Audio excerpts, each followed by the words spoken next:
blood doesn't just connect us to family, sometimes it drowns us in it. Patrick Baxter didn't just destroy his children's future. He erased their present, one shovelful of earth at a time.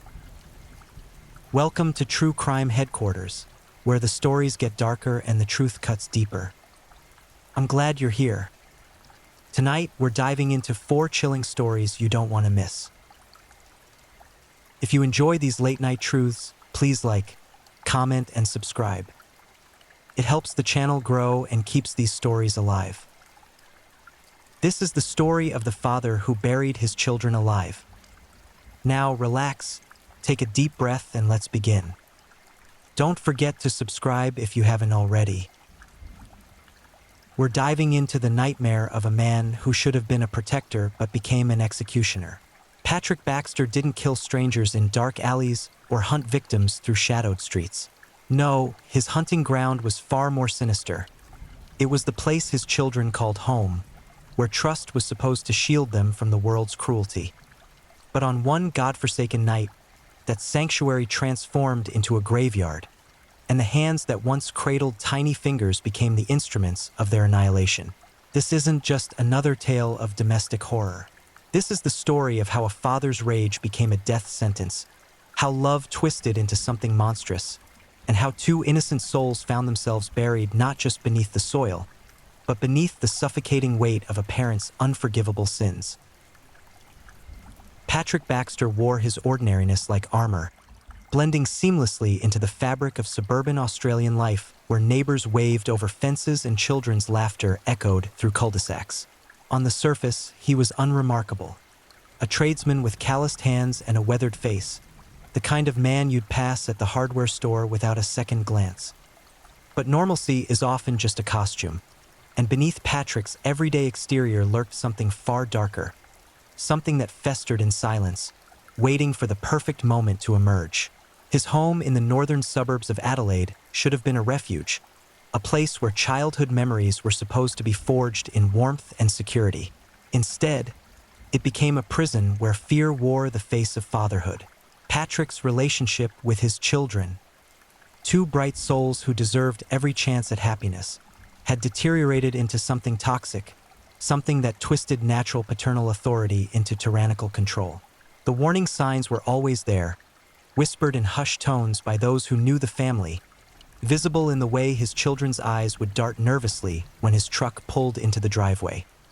But society has a dangerous habit of turning away from uncomfortable truths, especially when those truths involve the sacred bond between parent and child.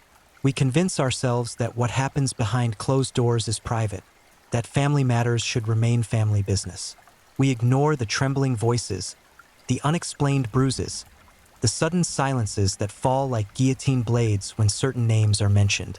And in that willful blindness, monsters find their freedom to operate. Patrick's descent into the unthinkable didn't happen overnight. Evil rarely announces itself with fanfare and fury. Instead, it creeps forward incrementally, testing boundaries, pushing limits, until the line between discipline and destruction becomes so blurred it might as well not exist. Those who knew Patrick described a man whose temper could ignite like gasoline meeting flame, whose sense of control bordered on obsessive, whose worldview placed him at the center of a universe where everyone else, including his own flesh and blood, existed merely as extensions of his will. The children in his care lived in a state of perpetual uncertainty, never knowing which version of their father would greet them each day. Would he be the man who occasionally showed flickers of humanity, who might smile at a joke or share a rare moment of leviness? Or would he be the other one, the one whose rage transformed the air itself into something thick and oppressive, whose presence turned their sanctuary into a minefield where one wrong step could detonate catastrophe? Friends and extended family members would later recall conversations that sent chills down their spines in retrospect. Patrick had spoken about his children with a disturbing detachment, as if they were problems to be solved rather than people to be loved. He complained about the burden of responsibility, about how they complicated his existence, about how much simpler life would be without certain obligations anchoring him to a reality he increasingly resented. These weren't just idle complaints from an exhausted parent. They were confessions hiding in plain sight, breadcrumbs leading toward an unimaginable horror that no one wanted to believe could actually materialize. The relationship between Patrick and the children's mother had long since disintegrated, leaving behind a custody arrangement that placed the kids in his care for periods that now seem criminally negligent in hindsight. But hindsight is a luxury afforded only to those who survive to look backward. For Patrick's children, there would be no such opportunity. They were trapped in a nightmare that wore the mask of normalcy, living with a ticking time bomb disguised as a father. Australia's child protection systems, like those worldwide, are overwhelmed and underfunded, tasked with making impossible decisions about which cases warrant intervention and which can be monitored from a distance. Patrick Baxter's household likely appeared on paper as merely troubled rather than dangerous. Another family struggling with the aftermath of separation and the challenges of co-parenting. The systemic failures that allowed him unsupervised access to his children are part of a larger tragedy, a web of missed opportunities and bureaucratic limitations that turned two vulnerable lives into statistics. But Patrick himself was no victim of circumstance. He was the architect of what was to come, the sole author of a horror story that would shock an entire nation. As the date approached, that terrible date when he would cross the final threshold from abusive father to child killer, those around him noticed nothing out of the ordinary. He went about his routines with mechanical precision, perhaps even planning the unspeakable with the same methodical approach he might apply to a construction project. The tools were already there.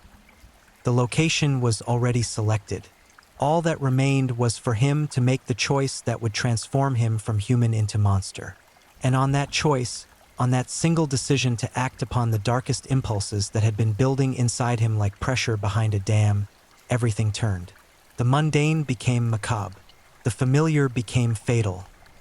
And two children who should have been safe in their father's care instead found themselves facing a terror more profound than anything their young minds could possibly comprehend.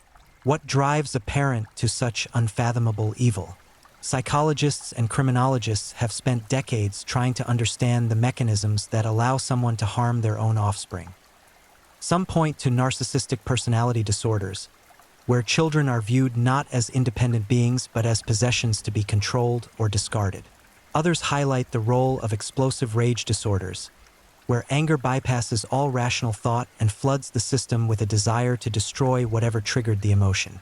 Still others suggest that filicide, the killing of one's own children, represents a form of ultimate control, a final assertion of power by someone who feels powerless in every other aspect of their existence. Perhaps Patrick Baxter embodied all of these explanations, or perhaps he represented something even darker, a perfect storm of malignance where mental illness, personality defects, and circumstantial pressures converged into something purely malevolent. Whatever the psychological framework, the result remained the same. Two innocent children standing on the precipice of oblivion, utterly dependent on a man who had already decided their fate. The days leading up to the murders were later reconstructed by investigators piecing together phone records, witness statements, and the digital breadcrumbs that modern life inevitably leaves behind. Patrick had become increasingly isolated, withdrawing from what few social connections he maintained. He made cryptic comments to acquaintances, statements that seemed insignificant at the time but later resonated with terrible clarity. He spoke about endings and new beginnings, about problems that would soon resolve themselves, about the weight that would soon be lifted from his shoulders. These weren't cries for help. They were victory laps taken before the race had even begun. Patrick wasn't conflicted about what he planned to do. He wasn't wrestling with his conscience or hoping someone would intervene. He had already surrendered to the darkness inside him, already made peace with the monstrous act he was about to commit. All that remained was execution. Darkness fell across the Adelaide suburbs like a funeral shroud, the kind of oppressive night where even the stars seemed to retreat behind clouds, unwilling to bear witness to what was about to unfold. Patrick Baxter's home stood quiet and still, its windows glowing with a light that promised warmth but concealed only horror.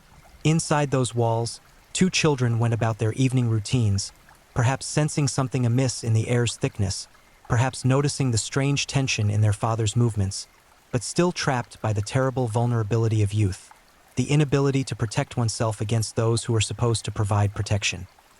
What happened in those final hours before the murders remains partially shrouded in mystery, known fully only to Patrick himself and to the children who would never have the chance to tell their story. But investigators would later reconstruct a timeline based on forensic evidence, on the positioning of bodies, on the physical evidence that painted a picture more horrifying than any witness testimony could convey. The attack, when it came, was savage and deliberate. This wasn't a momentary loss of control or a crime of passion that spiraled out of hand. This was methodical, calculated annihilation. Patrick turned on his own children with a violence that defies comprehension. The weapons he chose, the manner of their deaths, the sheer physical brutality required to end young lives. All of it speaks to a rage so profound, so all-consuming, that it transformed a human being into something monstrous. The children fought back as best they could with their small hands and limited strength, their bodies bearing defensive wounds that testified to their desperate struggle for survival. They called out for mercy that never came. They looked into the eyes of their father and saw not love or protection, but only the face of their destroyer. How long did it take? Minutes?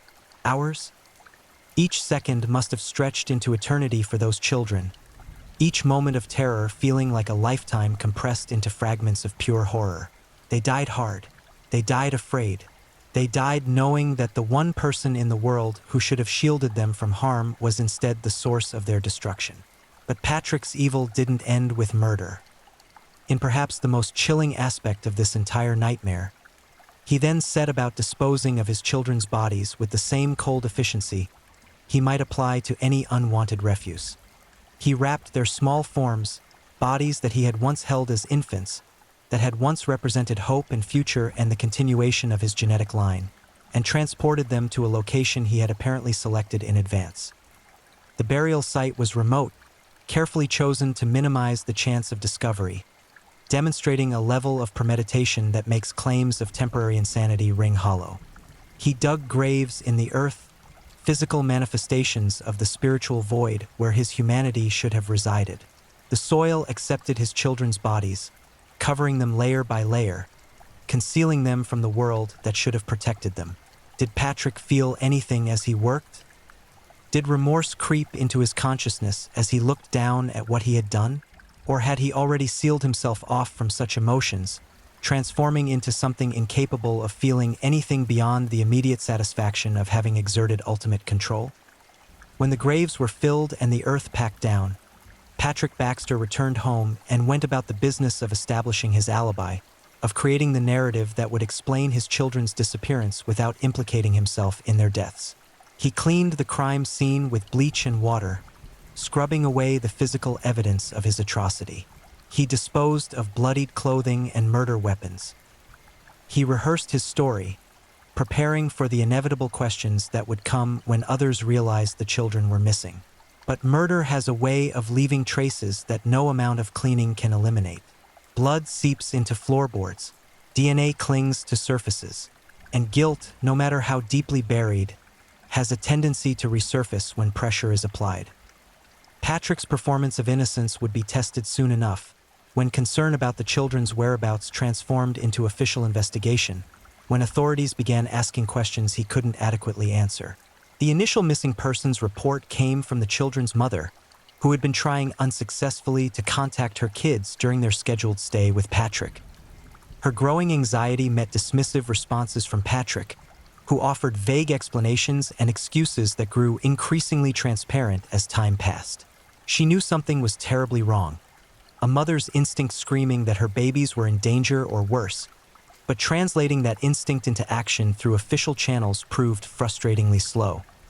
Law enforcement initially treated the matter as a potential custody dispute, another sad case of a parent violating visitation agreements, but nothing more sinister.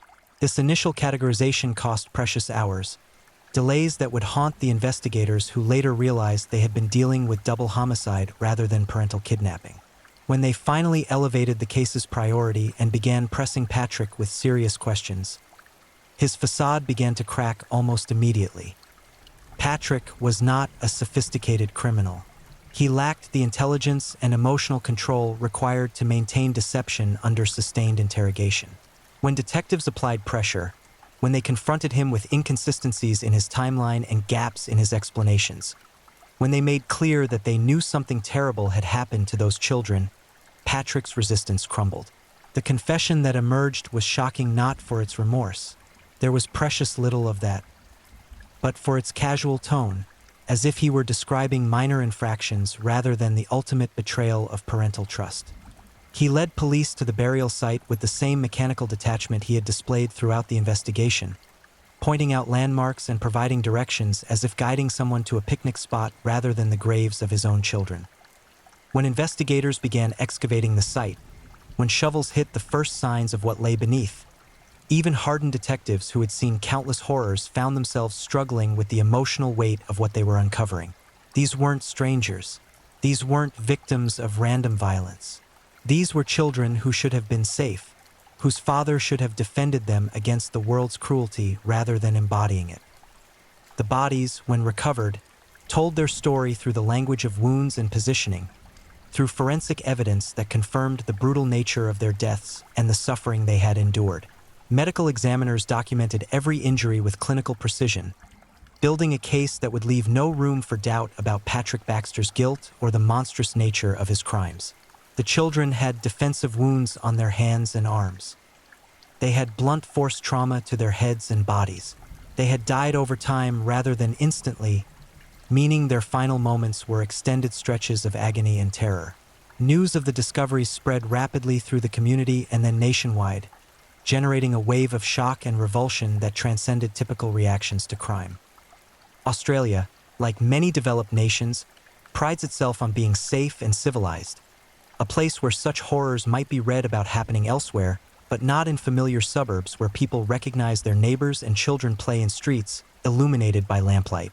The Baxter case shattered that comfortable illusion, forcing people to confront the reality that monsters don't always wear obvious masks, that evil can lurk behind the most mundane facades. Media coverage was intense and unrelenting, with Patrick's face plastered across newspapers and television screens, his name becoming synonymous with paternal evil in the same way that other killers' names had become shorthand for their particular brands of horror. Public vigils were held for the children, strangers gathering to mourn young lives stolen before they could truly begin. Flowers and teddy bears piled up at memorial sites, physical expressions of collective grief and rage at the unfairness of their fate. The wheels of justice began turning with the ponderous weight they always carry in cases of such magnitude, where the defendant's guilt is beyond question but the process must still unfold with procedural precision to ensure that no technical error allows evil to slip through the cracks.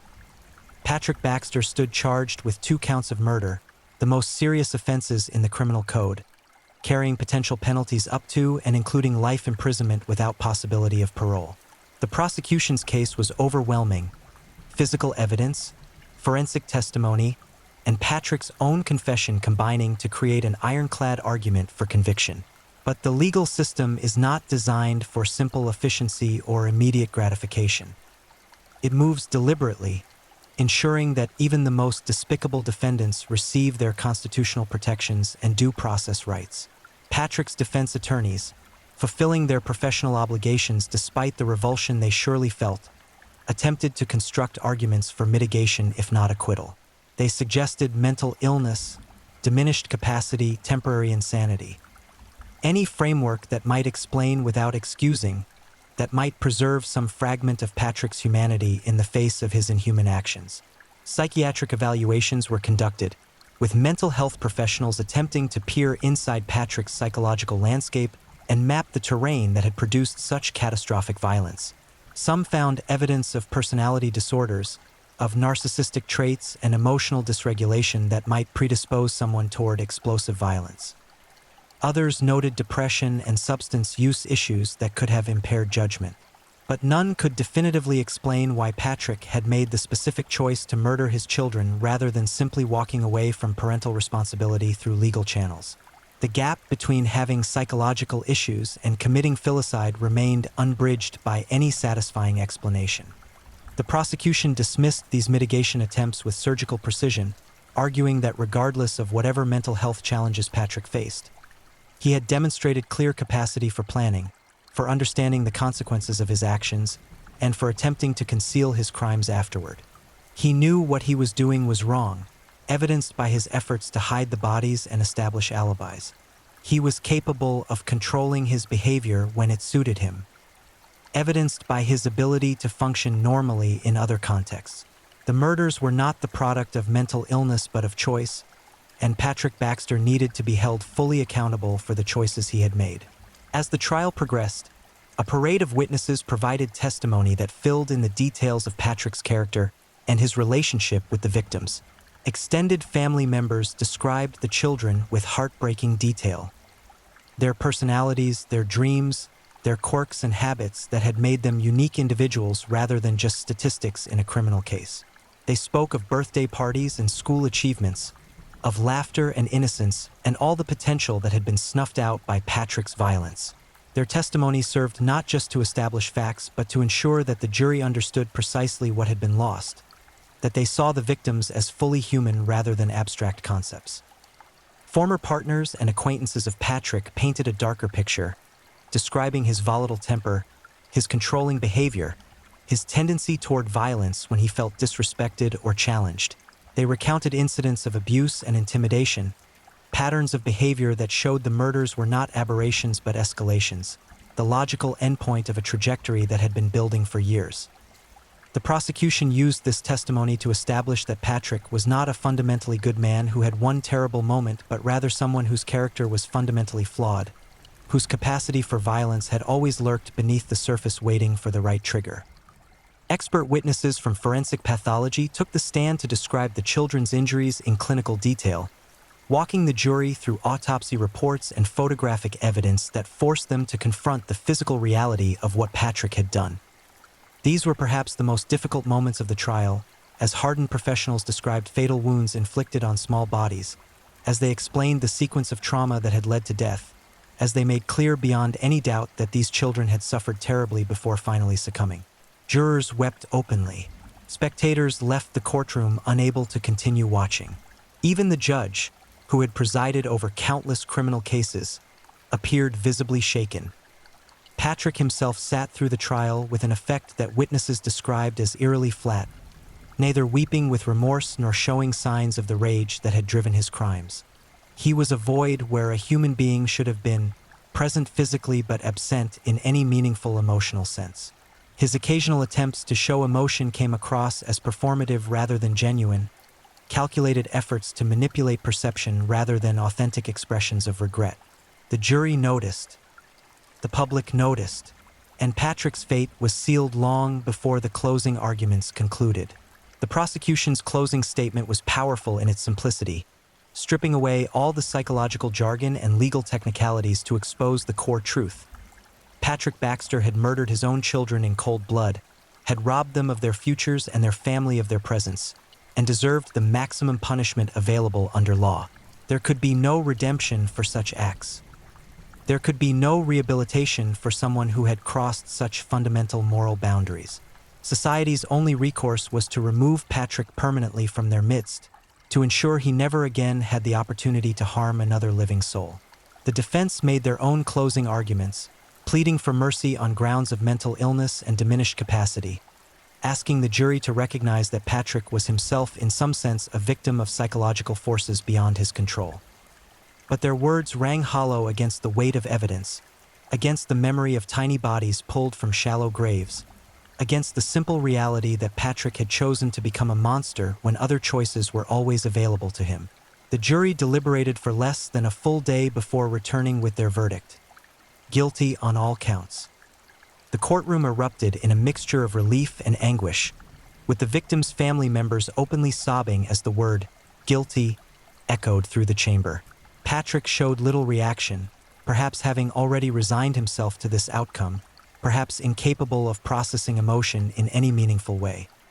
When given the opportunity to make a statement before sentencing, he offered hollow words of apology that convinced no one of their sincerity, generic expressions of regret that felt more like obligation than genuine remorse. The judge's sentencing remarks were harsh and unequivocal, describing Patrick's crimes as among the most heinous imaginable, violations not just of law but of the most fundamental bonds of human society. Patrick was sentenced to life imprisonment without possibility of parole, the harshest penalty available under Australian law. He would die in prison, removed forever from the society he had betrayed so completely. The judge hoped aloud that the sentence would bring some measure of closure to the victim's family, though acknowledging that no punishment could truly balance the scales of justice or restore what had been stolen. As Patrick was led from the courtroom in shackles, as the media documented every moment of his final public appearance as a citizen rather than an inmate, many observers felt a complicated mixture of satisfaction and emptiness. Justice had been served in the legal sense, the guilty party had been identified, tried, and convicted.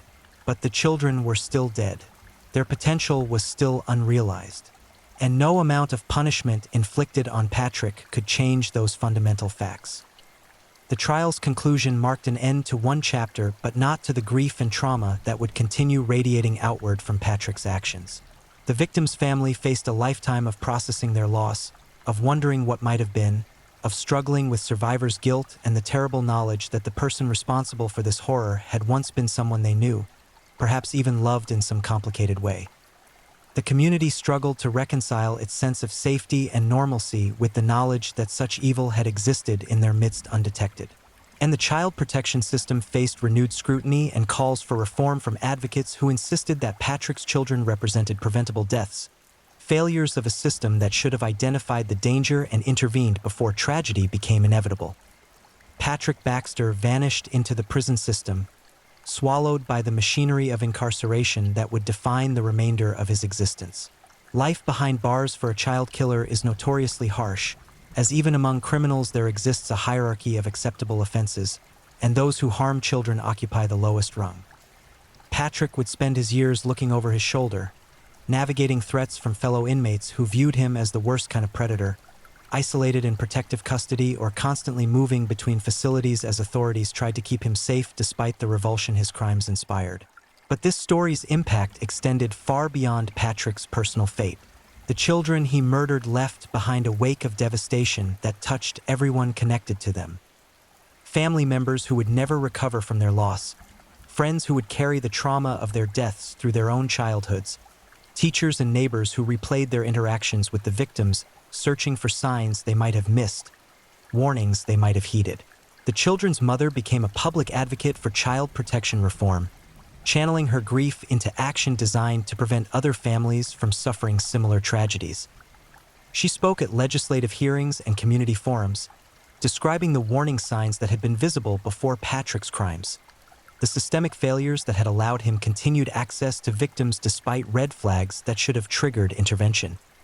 Her advocacy was painful but necessary, forcing conversations about how society protects its most vulnerable members and what obligations we all share to report suspected abuse, even when doing so feels like violating social norms against interfering in private family matters. Her efforts contributed to changes in Australian child protection laws and protocols, including enhanced training for caseworkers in identifying high-risk situations, improved information sharing between agencies and jurisdictions, and expanded resources for emergency removal of children from dangerous environments. These reforms came too late for her own children but might spare others similar fates. Legislative chambers named provisions after the victims, ensuring their names would be remembered not just as casualties but as catalysts for positive change.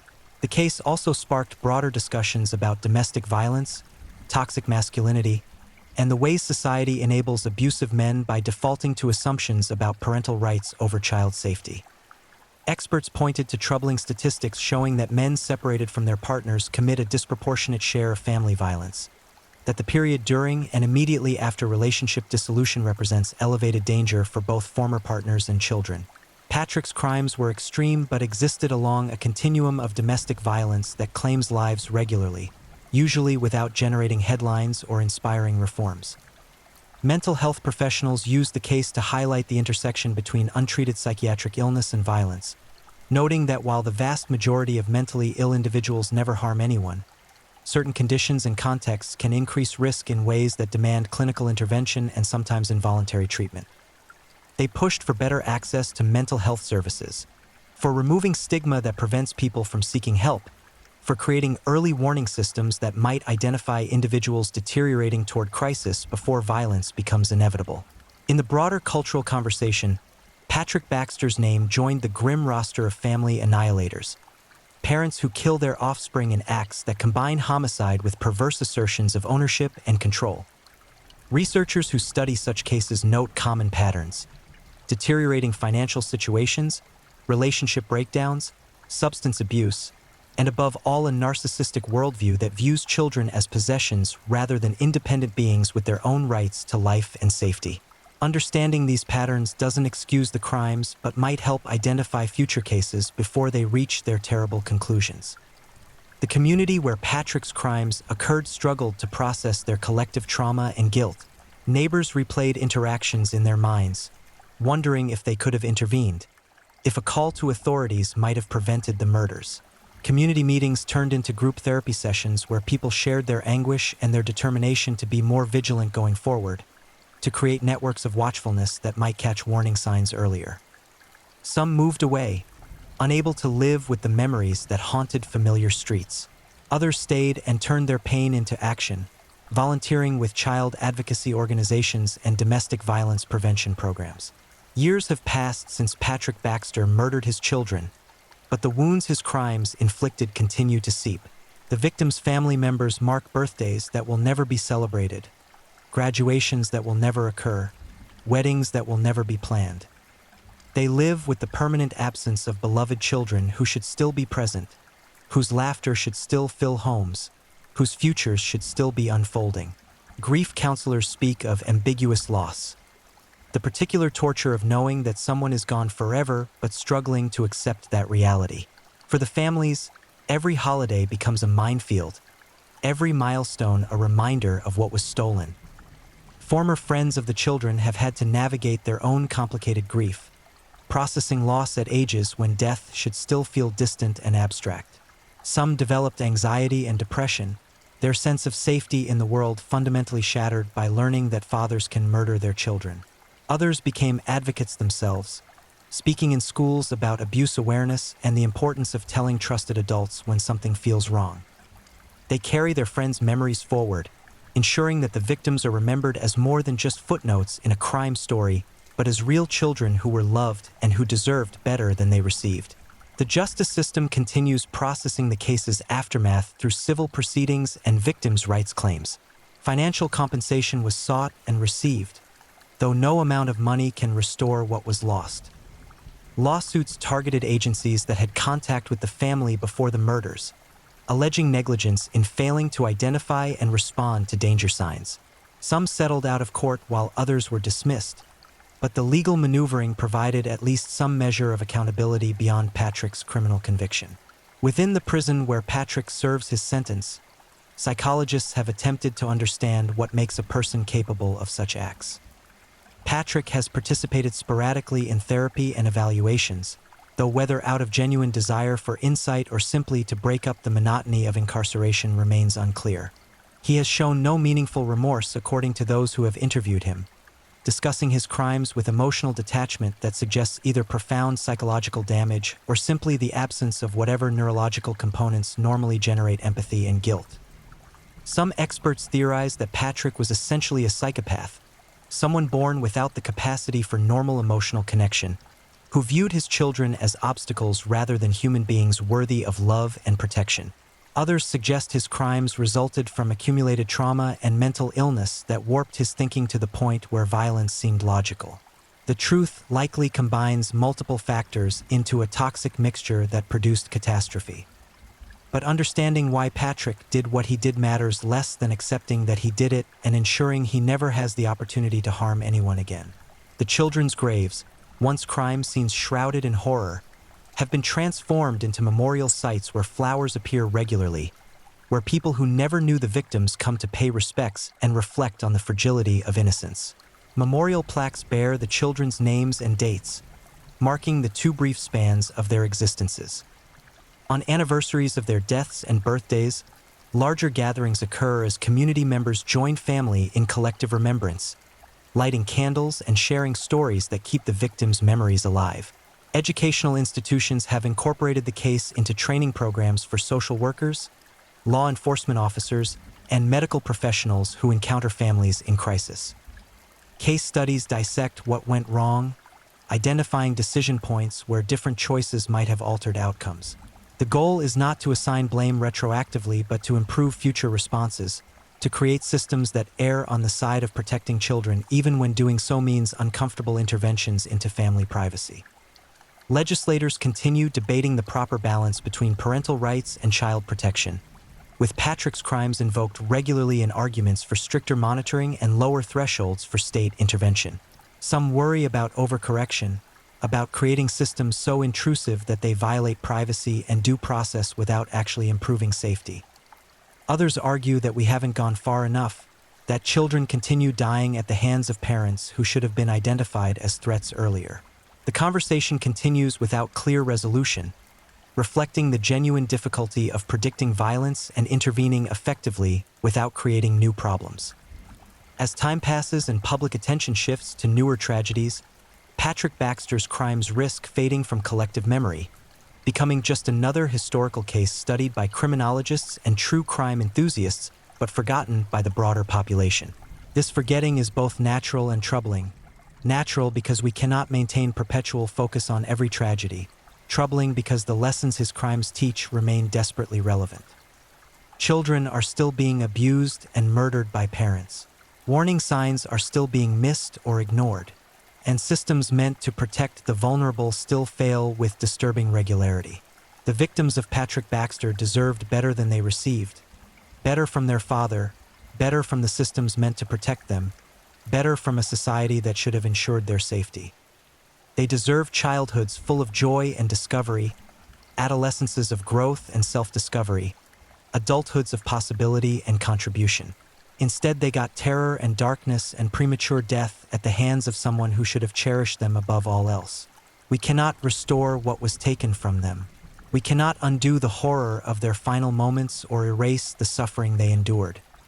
What we can do is remember them not just as victims, but as individuals who mattered, whose lives had value independent of the terrible manner of their deaths. We can ensure that Patrick Baxter's name becomes synonymous with evil and that their names are spoken with love.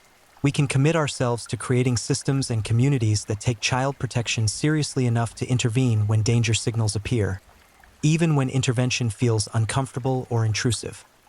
The monster in this story wasn't hiding in shadows or lurking in strangers' vehicles. He lived in a suburban home and bore the title of father. He proves that evil doesn't always announce itself with obvious markers, that the greatest dangers our children face often come from those who should be their greatest protectors. And in that terrible truth lies both horror and obligation. Horror at how profoundly parental duty can be betrayed, obligation to remain vigilant and protective of the vulnerable children in our midst.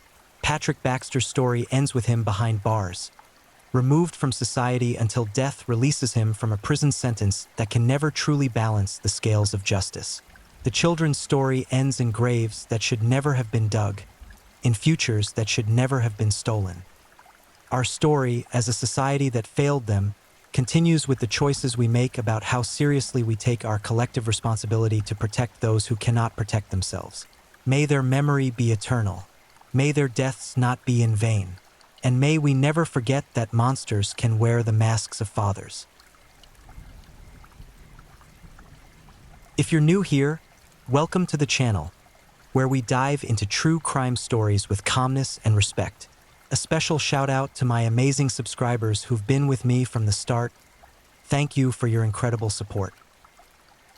If you're still with me, drop a comment. Let me know where you're tuning in from and what time it is in your part of the world. Or just say hello so I know you're still here. And if you haven't already, make sure to like this video and hit subscribe so you won't miss any of our upcoming true crime stories perfect for winding down. Now, let's move on to our second story. Story 2. The Charlie Brandt Case. Some people hide their darkness. Charlie Brandt wore his like a second skin, and nobody saw it coming. He killed his mother at 13. 33 years later, He proved that some monsters never stop feeding. We're tracking a predator who spent decades perfecting the art of invisibility. A man who murdered his own mother as a child, then vanished into plain sight, living among us, trusted by neighbors, loved by family. But the beast was always there, patient and hungry, waiting for the perfect moment to strike again. And when it did, the carnage would expose a trail of bodies hidden across 3 decades. This is the story of Charlie Brandt, the killer who fooled everyone twice. January 3rd, 1971. Fort Wayne, Indiana. The Brandt household sat quiet under a blanket of fresh snow, the kind of peaceful winter evening that makes families feel safe inside their warm homes. Herbert Brandt was downstairs, probably reading the newspaper or watching television, enjoying the simple comfort of a Saturday night. His wife, Ilsa, was in the bathroom, going through her evening routine. Their daughter, Angela, 17 years old, was tucked away in her bedroom, likely listening to music or finishing homework. And then there was Charlie, 13 years old, small for his age, quiet, forgettable. The kind of boy teachers barely noticed. The kind of son who never caused trouble. Until tonight, the gunshot shattered the silence like a hammer through glass. One single crack that split the universe of that household into before and after. Herbert's heart must have stopped for a fraction of a second before his body moved, instinct overriding the paralysis of shock. He bolted toward the sound, his mind racing through impossible scenarios, none of them landing on the truth because the truth was too monstrous to comprehend.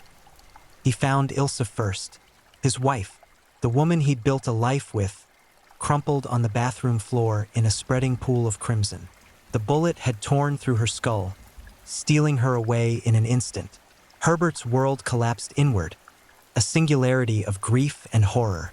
But there was no time to process, no time to scream or cry or understand, because the nightmare was still unfolding. Angela's screams pierced the air, raw, primal, the sound of terror incarnate. Herbert ran toward his daughter's room, his legs moving through quicksand, time warping and stretching. He burst through the door and found a scene pulled straight from hell itself. Angela was on her bed and Charlie, his son, his quiet, harmless boy, was on top of her, knife in hand, stabbing down with mechanical precision. The blade caught the light with each rise and fall. Blood was everywhere. The walls, the sheets, Angela's body. Herbert didn't think. He couldn't. He launched himself at Charlie, tackling the boy off his daughter, wrestling the knife away. Charlie fought with inhuman strength, the strength that comes when the human mind detaches completely, when something else takes the controls. Father and son crashed to the floor, a tangle of limbs and desperation. Herbert finally pinned the boy down, holding him there, staring into eyes that should have been familiar but instead reflected something alien and cold. The police arrived to a scene that would haunt the responding officers for the rest of their careers. Ilsa Brandt, 41 years old, dead from a gunshot wound to the head. Angela Brandt, 17, stabbed 8 times but miraculously, impossibly, still alive. Her brother had aimed for her heart, her lungs, her throat, but by some divine intervention or sheer luck, he'd missed the critical targets. She'd survive, though the scars would run deeper than flesh. And Charlie? Charlie sat in the back of the police car, silent and still, his hands covered in his mother's and sister's blood. He didn't cry. He didn't speak. He just stared straight ahead with eyes that seemed to look through the world rather than at it. The investigators had no answers. There was no history of violence in the home, no abuse that anyone could find. Herbert was a respected man in the community.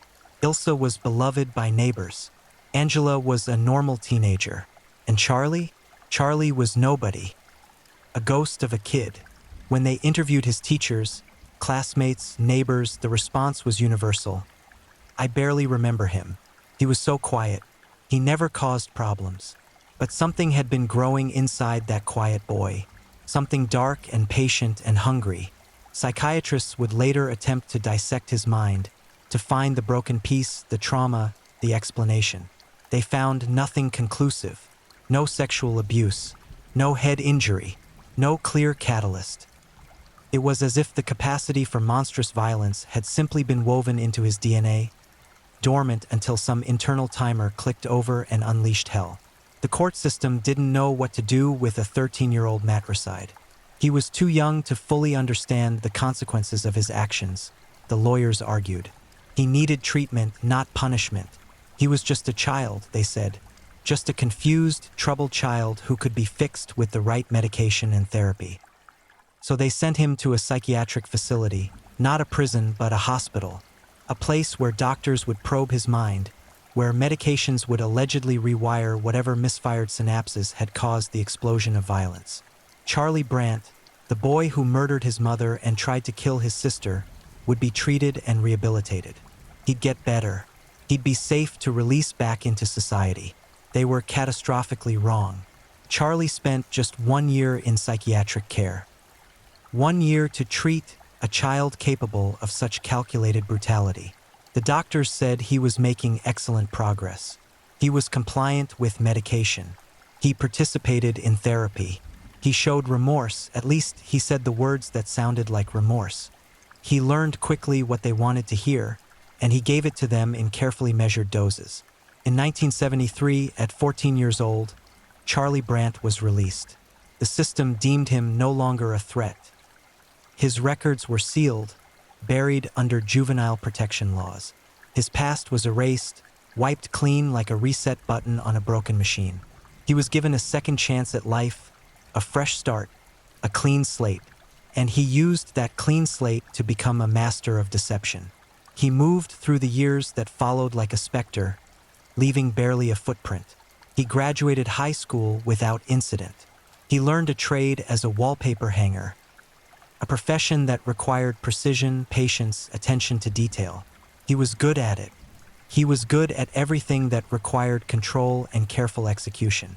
In 1988, 17 years after murdering his mother, Charlie Brandt got married. Her name was Mary Lou, and by all accounts, she was a sweet, trusting woman who had no idea about the monster sharing her bed. How could she? Charlie's juvenile records were sealed. His past was legally invisible. To Mary Lou, to her family, to everyone who met him, Charlie was just a quiet, hardworking man. A little reserved maybe, but harmless. Forgettable, but the darkness never left him. Couldn't. It was etched into his bones, woven through his neural pathways. And while Charlie went through the motions of normal life, marriage, work, holidays with family, the beast inside was never asleep. It was watching, waiting, feeding on fantasies that grew darker and more elaborate with each passing year. Nobody suspected, not Mary Lou, not her family, not the neighbors who waved to Charlie as he worked on his house, not the clients who hired him to hang wallpaper in their homes, never knowing they were inviting a killer across their thresholds. 33 years would pass between Charlie's first known murders and his last. 33 years of perfect camouflage. 33 years of building trust and living a lie so complete that even those closest to him never saw the cracks in the mask. But monsters can only hide for so long. Eventually, inevitably, the hunger becomes too strong to control. The mask slips. The beast emerges. And when Charlie Brandt finally revealed himself again, the body count would be far higher than anyone imagined. Charlie Brandt understood something fundamental about human nature. People see what they expect to see. Show them a quiet man with a steady job and a wife who adores him, and they'll fill in the rest with assumptions of normalcy. Be polite but not memorable. Smile at the right moments. Keep your lawn trimmed. Pay your bills on time. Follow this simple formula, and you can hide absolutely anything beneath the surface. And Charlie had a lot to hide. Throughout the 1970s, 80s, and 90s, Charlie Brandt built a life that looked so ordinary it was almost boring. He and Mary Lou settled in Florida, where the warm weather and transient population provided perfect cover for someone who wanted to disappear into the background. They lived in a modest home in a quiet neighborhood. Charlie worked steadily as a wallpaper hanger, building a reputation for meticulous work and professional behavior. Mary Lou worked as well, and together they seemed like just another middle-class couple grinding through the American dream. But there were cracks if you knew where to look. Tiny fissures in the facade that most people missed because they had no reason to look closely. Charlie was intensely private in ways that went beyond normal introversion. He had no close friends, acquaintances, sure, but nobody who really knew him. He avoided deep conversations. When people asked about his past or his family, he deflected with vague answers and quick subject changes. Mary Lou's family loved him, but even they would later admit they never felt like they truly understood who Charlie was. He was pleasant but distant, kind but unreachable, there but somehow absent. Mary Lou herself seemed genuinely happy. Whatever darkness consumed Charlie, he kept it carefully separated from his wife. She never reported abuse, never filed complaints, never showed up to work with mysterious bruises or fearful glances. By all external measures, their marriage was solid. Charlie was attentive in public, affectionate in appropriate doses. He played the role of devoted husband with the same meticulous precision he applied to hanging wallpaper. Every edge perfectly aligned, every bubble smoothed away. But what was happening inside Charlie's head during those decades of apparent normalcy? What thoughts circulated through his mind as he sat across from Mary Lou at dinner or lay beside her in bed at night? The truth is chilling. Charlie Brandt was maintaining two entirely separate realities. In one reality, he was the husband, the worker, the neighbor. In the other reality, the real reality, he was a predator obsessively planning his next kill. Criminal psychologists who would later study Charlie's case noted that killers like him don't stop wanting to kill. They might suppress the urges for years, but the fantasies never cease. They grow more elaborate, more detailed, more consuming. Every interaction with a potential victim becomes a mental rehearsal. Every news report about a murder becomes a case study. The beast doesn't sleep. It just waits, building pressure like water behind a dam. And there's evidence suggesting Charlie didn't just fantasize during those quiet decades. There are unsolved murders that bear his signature. Cases that law enforcement would later examine with growing horror as they realized Charlie Brandt had access, opportunity, and methodology that matched the crimes. In 1989, Sherry Parisho, a young woman in Indiana, was found murdered in her home. She'd been sexually assaulted and brutally stabbed. The case went cold, filed away with thousands of other unsolved homicides. But years later, investigators would discover Charlie Brandt had been in the area during the time of her death. He'd been visiting relatives, using his respectable marriage and normal life as cover to hunt in his old territory. There were others, women who disappeared or turned up dead in areas where Charlie happened to be working or visiting. The evidence was circumstantial, frustratingly so, but the patterns were there. The brutality was there. The sexual component was there. And in every case, Charlie was a ghost, never quite visible enough to be considered a suspect, but never quite provably absent either. This is the nightmare that keeps homicide detectives awake at night. How many killers are out there right now, living normal lives, holding down jobs, attending family barbecues, while secretly collecting victims? How many Charlie Brandts are working in your office building, living on your street, smiling at you in the grocery store checkout line? The psychological compartmentalization required to maintain such a double life is almost beyond comprehension.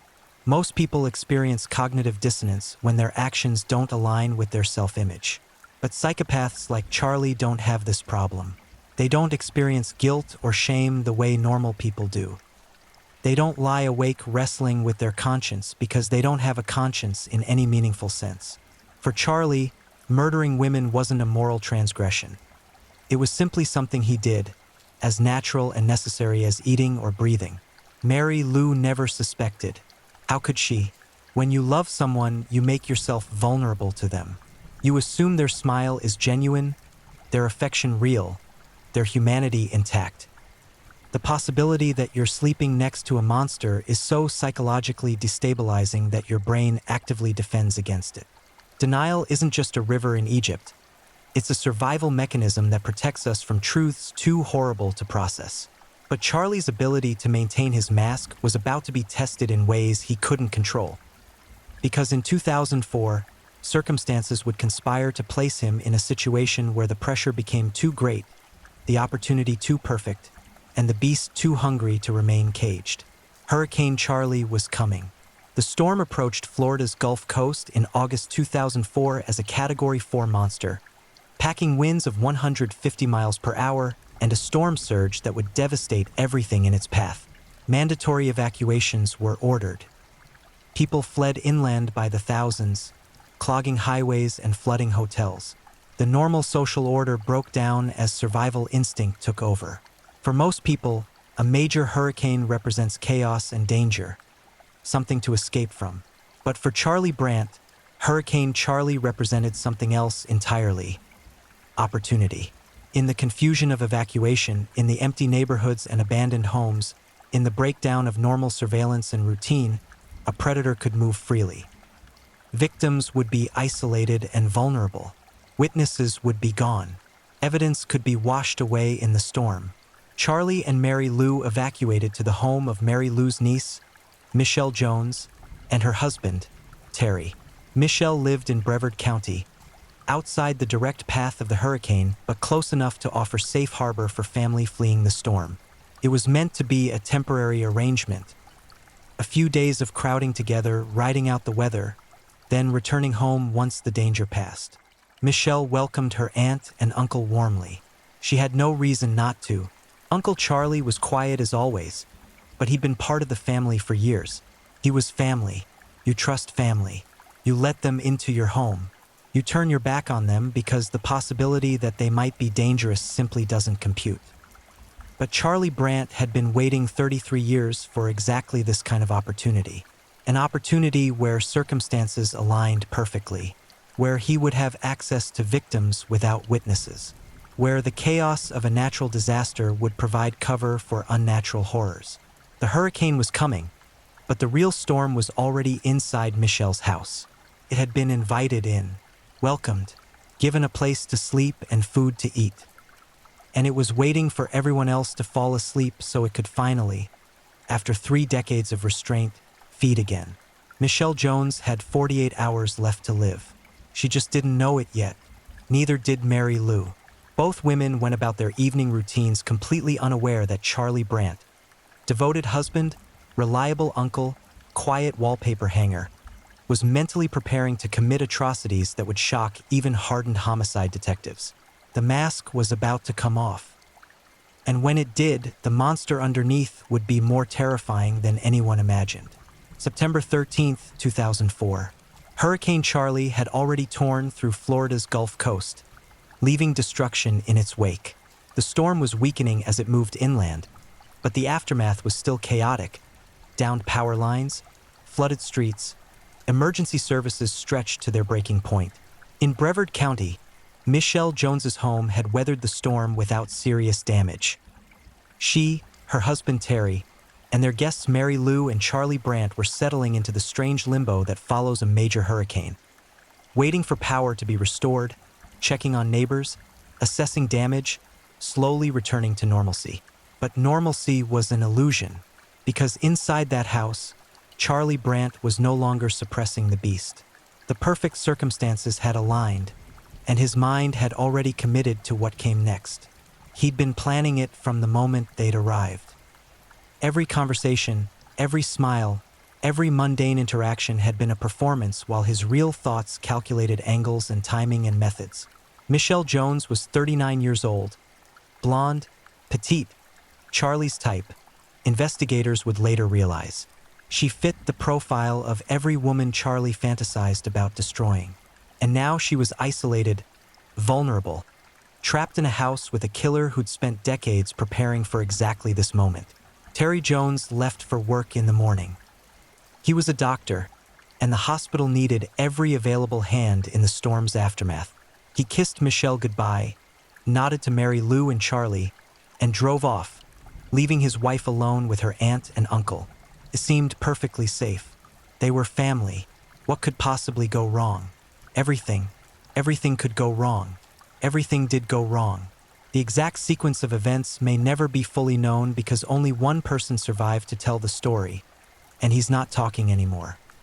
But forensic evidence and crime scene reconstruction paint a horrific picture of what happened inside that house after Terry Jones left for work. Charlie waited until the moment was right. Perhaps Mary Lou had gone to shower. Perhaps she was reading or resting. The details don't matter. What matters is that Charlie saw his opportunity and seized it with the practiced efficiency of someone who'd been mentally rehearsing murder for 3 decades. He approached Michelle from behind.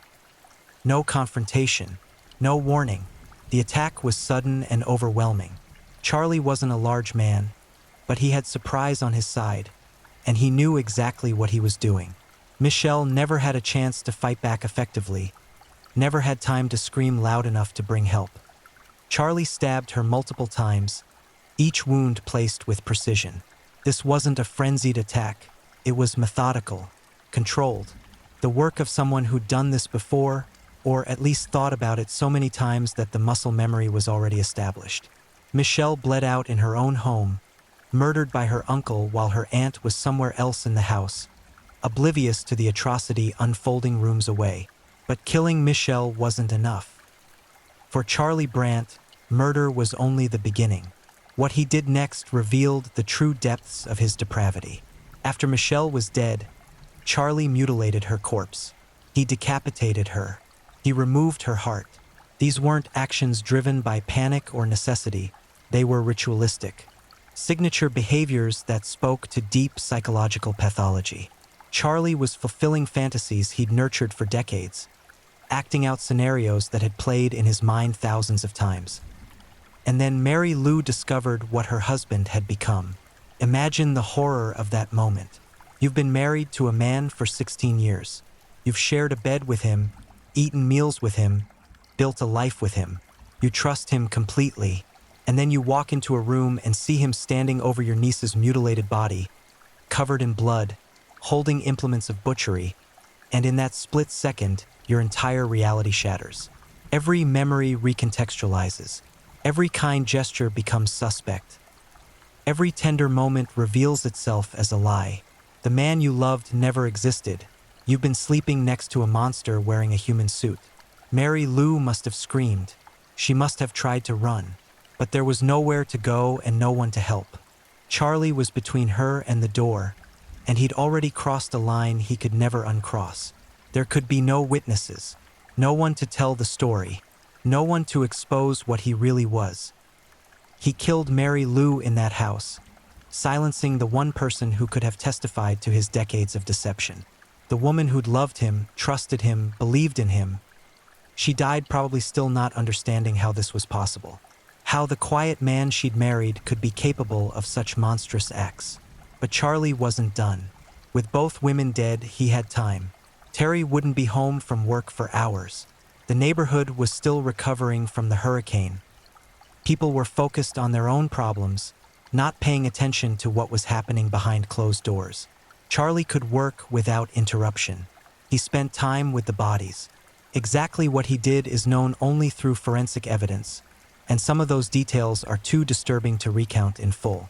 What's clear is that Charlie Brandt used this opportunity to fully indulge in fantasies he'd been forced to suppress for most of his adult life. The crimes had a sexual component. They had a ritualistic component. They were deeply personal and profoundly evil. And then Charlie Brandt did something that even seasoned homicide investigators found chilling. He hung himself in Michelle's garage. He used a noose, positioned himself carefully, and ended his own life, leaving behind a crime scene that would haunt everyone who entered it. When Terry Jones returned home from his shift at the hospital, exhausted from dealing with hurricane casualties, he walked into a nightmare worse than any natural disaster.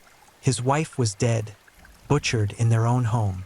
His aunt-in-law was dead, and his uncle-in-law, the man who'd been a trusted part of the family for years, was hanging in the garage, the architect of all this destruction. The 911 call Terry made is heartbreaking to listen to. A man discovering that everything he thought he knew about safety and family and trust was a lie. His voice shaking as he tried to explain the unexplainable to the dispatcher. The disbelief, the denial, the slowly dawning horror as he realized the scope of what had happened. Police and EMTs arrived to find a scene of almost unimaginable carnage. blood everywhere, 2 women murdered and mutilated, a killer who'd taken his own life, leaving behind more questions than answers. Detectives began processing the crime scene with growing unease. Something about this felt practiced, professional, like the work of someone who'd done this before. They ran Charlie Brandt's name through the system, expecting to find maybe a domestic violence report or an assault charge. What they found instead made their blood run cold. Juvenile records that had been sealed for decades. A 13-year-old boy in Indiana who'd murdered his mother and tried to kill his sister. A boy who'd been institutionalized for just 1 year before being released back into society with a clean slate and sealed records. Charlie Brandt, the quiet wallpaper hanger, the devoted husband, the trusted family member, had killed his mother at 13. He'd fooled psychiatrists into believing he was cured. He'd been released, and then he'd spent 33 years living among us, hiding in plain sight, likely killing whenever opportunity and compulsion aligned. The investigation exploded outward from that moment of recognition. How many victims had Charlie Brandt really claimed? Where had he been for the past 3 decades? What unsolved cases might bear his signature? Detectives began pulling files from across multiple states, looking for patterns, connections, anything that might link Charlie to unsolved murders. They examined his work records to see where he'd been installing wallpaper. They interviewed family members, co-workers, anyone who might provide insight into this man who'd been so good at being invisible. What they discovered was terrifying in its implications. Charlie Brandt had traveled extensively for work. He'd had access to countless homes, countless women. He'd been in cities and states where unsolved murders had occurred, murders that matched his methodology, his victim profile, his signature mutilations. The system had failed catastrophically. A 13-year-old who murdered his mother and tried to kill his sister should never have been released after just 1 year. His records should never have been sealed so thoroughly that even his own wife didn't know about his past. The psychiatric evaluation that deemed him safe for release was so wrong it bordered on criminal negligence. But the system had failed, and Charlie Brandt had used that failure to claim victim after victim for more than 3 decades. He'd proven that monsters can hide among us, that evil can wear the most mundane disguises, and that sometimes the most dangerous predators are the ones nobody suspects. Hurricane Charlie had brought destruction to Florida's coast. But the real disaster was inside Michelle Jones's home, where a killer had finally stopped pretending to be human. In the aftermath of the murders, as investigators dug deeper into Charlie Brandt's history, a terrifying picture began to emerge. This wasn't just a man who'd killed twice, once as a child, once as an adult. This was potentially a serial killer who'd been operating undetected for decades, hiding behind a facade of normalcy, so convincing that even his own wife never suspected the monster sharing her bed. The investigation focused first on geographical and temporal patterns. Where had Charlie been throughout his adult life? Where had he worked? Where had he traveled? And did those locations correlate with unsolved murders that matched his methodology? The answers were chilling. Detectives discovered that Charlie had maintained meticulous records of his work as a wallpaper hanger. Dates, locations, clients. It was part of his obsessive need for control and organization. But those same records now served as a potential map to murder. Investigators cross-referenced Charlie's work locations with databases of unsolved homicides involving female victims who'd been sexually assaulted and brutally stabbed or mutilated. The connections were impossible to ignore. In 1989, 15 years before the murders in Florida, Sherry Parisio was found dead in her home in Indiana. She'd been sexually assaulted and stabbed multiple times. The case had gone cold almost immediately. No suspects, no witnesses, no clear motive. But investigators now knew that Charlie Brandt had been in Indiana at the time, visiting family. He'd had opportunity. He'd had access. And the methodology matched what he would later do to Michelle Jones. Law enforcement requested DNA comparison between evidence from the Parisio crime scene and Charlie Brandt's DNA. The results were conclusive. Charlie Brandt had raped and murdered Sherry Parisio. The case that had haunted detectives for 15 years was suddenly solved, but the resolution brought no satisfaction. Only the sickening realization that if Charlie had been caught then, Michelle Jones and Mary Lou would still be alive. But Sherry Parisio likely wasn't Charlie's only victim between 1971 and 2004. Investigators began examining dozens of cold cases involving female victims murdered in locations where Charlie had demonstrable access. Some cases had DNA evidence that could be compared. Others were too old or too contaminated. But patterns emerged. In several unsolved murders spanning multiple decades, victims had been attacked in their homes during periods when they would have been alone. The attacks were sudden and overwhelming. The victims were stabbed multiple times. There were signatures of sexual assault and post-mortem mutilation.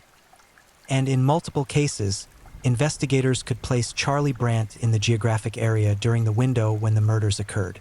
The FBI's Behavioral Analysis Unit became involved, building a psychological profile based on Charlie's known crimes and attempting to identify other cases that might fit his pattern.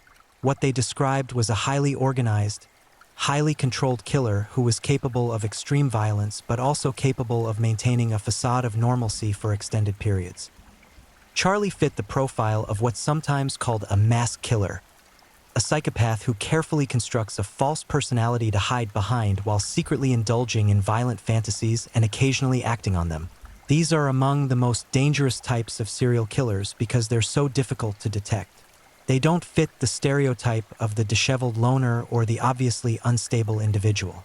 They're your neighbor, your coworker, your family member. They pay their taxes, maintain their property, and smile at you in the grocery store. And then they go home and fantasize about murder, or plan their next kill, or relive their previous kills through souvenirs and memories. The psychological question that haunted investigators was simple but unanswerable. Why? What created Charlie Brandt? What turned a 13-year-old boy into a killer? And why did he wait 33 years before killing again? Psychiatrists and criminal psychologists offered theories but no definitive answers. Some pointed to possible neurological abnormalities, brain damage, or developmental disorders that might impair empathy and impulse control. Others suggested early childhood trauma that had never been discovered or disclosed. Still others argued that some people are simply born with something fundamentally wrong in their psychological wiring, a defect that no amount of normal upbringing can overcome. The truth is likely some combination of nature and nurture, biology and environment, but the exact recipe that creates a monster like Charlie Brandt remains unknown. What we do know is that warning signs were there from the beginning. A 13-year-old who murders his mother and attempts to murder his sister is demonstrating catastrophic psychological pathology. The idea that 1 year of psychiatric treatment could cure such a person is absurd in retrospect. But in 1973, the mental health system operated under different assumptions. They believed that, with proper treatment, even the most troubled children could be rehabilitated. They believed that Charlie's youth made him more malleable, more treatable. They believed that sealing his records would give him a fresh start, a chance to move past his troubled childhood. They were catastrophically wrong, and their mistakes cost lives. The investigation also revealed disturbing details about Charlie's behavior in the weeks leading up to the murders. Mary Lou's family reported that Charlie had seemed more withdrawn than usual, more distant. He'd been watching news coverage of Hurricane Charlie obsessively, tracking its path, noting evacuation orders. In retrospect, it seemed clear that he'd been planning something, preparing mentally for whatever he intended to do. But at the time, no one suspected anything sinister. Hurricane anxiety seemed perfectly normal. Paying attention to storm coverage was responsible behavior. The idea that Charlie might be seeing opportunity in disaster never occurred to anyone because Charlie had spent 33 years ensuring that such thoughts would never occur to anyone. The crime scene evidence from Michelle Jones's home revealed additional disturbing details. Charlie had brought implements with him, tools that suggested premeditation. He hadn't just snapped in a moment of stress or opportunity. He'd planned this. He'd prepared. He'd known before they evacuated to Michelle's house that he was going to kill. This raised horrifying questions about Mary Lou. Had Charlie always intended to kill his wife? Or was she simply collateral damage? Someone who'd witnessed what he'd done to Michelle and therefore had to be eliminated? The evidence suggested the latter, but there was no way to know for certain what had gone through Charlie's mind in those final hours. What was clear was that Charlie had finally stopped suppressing his urges. After decades of control, of maintaining his mask, of killing only when opportunity was perfect and detection unlikely, he'd let the beast fully loose. The murders of Michelle Jones and Mary Lou were brutal and unrestrained in ways that suggested Charlie had been holding back in his previous kills. This was what he really wanted to do, what he'd been fantasizing about for decades: total domination, complete control, the ability to indulge every dark impulse without restraint. And when it was done, when his fantasies were fulfilled and reality came crashing back, Charlie had made a choice. He could run, try to escape, attempt to explain or justify what he'd done. Or he could end it. He chose to end it, hanging himself in the garage with the same methodical precision he'd applied to everything else in his life. Suicide by serial killers is relatively rare. Most want to live, to continue their killing, or at least to relive their crimes through memory. But some killers, when they realize they've been caught or when circumstances prevent them from continuing, choose death over capture. It's a final act of control, a way to deny society the satisfaction of justice and victims' families the possibility of answers. Charlie Brandt took his secrets to the grave. We know about the murders he committed in 1971 at age 13. We know about Sherry Paricio in 1989. We know about Michelle Jones and Mary Lou in 2004. But how many others? How many unsolved cases involve victims who died at Charlie's hands? How many families are still waiting for answers about daughters, mothers, sisters who disappeared or were found murdered? The truth is, we'll probably never know the full extent of Charlie Brandt's crimes. Some victims may never be identified. Some cases may never be conclusively linked to him. The ghost who walked among us for 33 years remains partly a ghost even in death. His full body count unknown, his complete psychological profile incomplete. What we can say with certainty is that the system failed multiple times to stop Charlie Brandt. The psychiatric evaluation that released him after 1 year failed. The sealed records that prevented background checks failed. The lack of follow-up monitoring failed. Every point where society might have stopped this killer, society failed. And the cost of those failures was measured in destroyed lives, not just the victims who died, but the families left behind. Angela Brandt, who survived her brother's attack in 1971, only to learn decades later that he'd killed again. Terry Jones, who lost his wife to a monster he'd welcomed into his home. The Paricio family, who waited 15 years for answers about Sherry's death. And countless others touched by Charlie's violence, directly or indirectly. The Charlie Brandt case stands as a dark reminder that evil doesn't always announce itself with obvious red flags. Sometimes it wears a pleasant mask and speaks in a quiet voice and blends seamlessly into normal society. Sometimes the monster is the person you trust most, the one who seems least capable of harm. And sometimes the most dangerous predators are the ones we never suspect until it's far too late. The hurricane passed, the floodwaters receded, but the damage Charlie Brandt caused echoes forward through time, a permanent scar on everyone and everything he touched. He proved that you can't always see the darkness in people, that sometimes the void stares back from behind the most ordinary eyes. Charlie Brandt fooled everyone twice. First as a child when they let him out, then as an adult when they let him in. And by the time anyone realized what he really was, the body count was already too high, the damage already done, the monster already fed.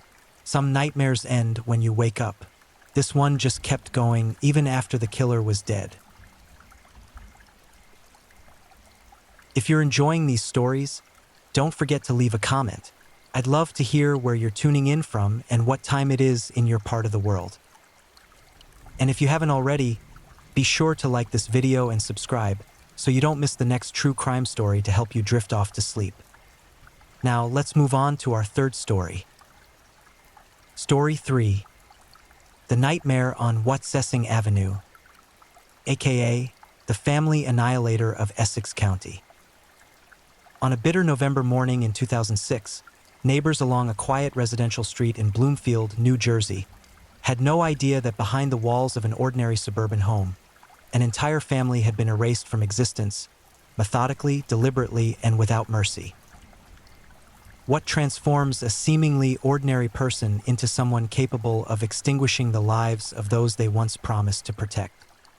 This is the story of a family destroyed from within, a community shattered by unthinkable violence, and the painstaking investigation that would reveal how deeply evil can hide beneath the surface of suburban normalcy. The Watsessing Avenue murders stand as one of New Jersey's most haunting domestic tragedies, a case where trust became the weapon and home became the killing ground. The tree-lined streets of Bloomfield, New Jersey, embodied the quintessential American suburban dream.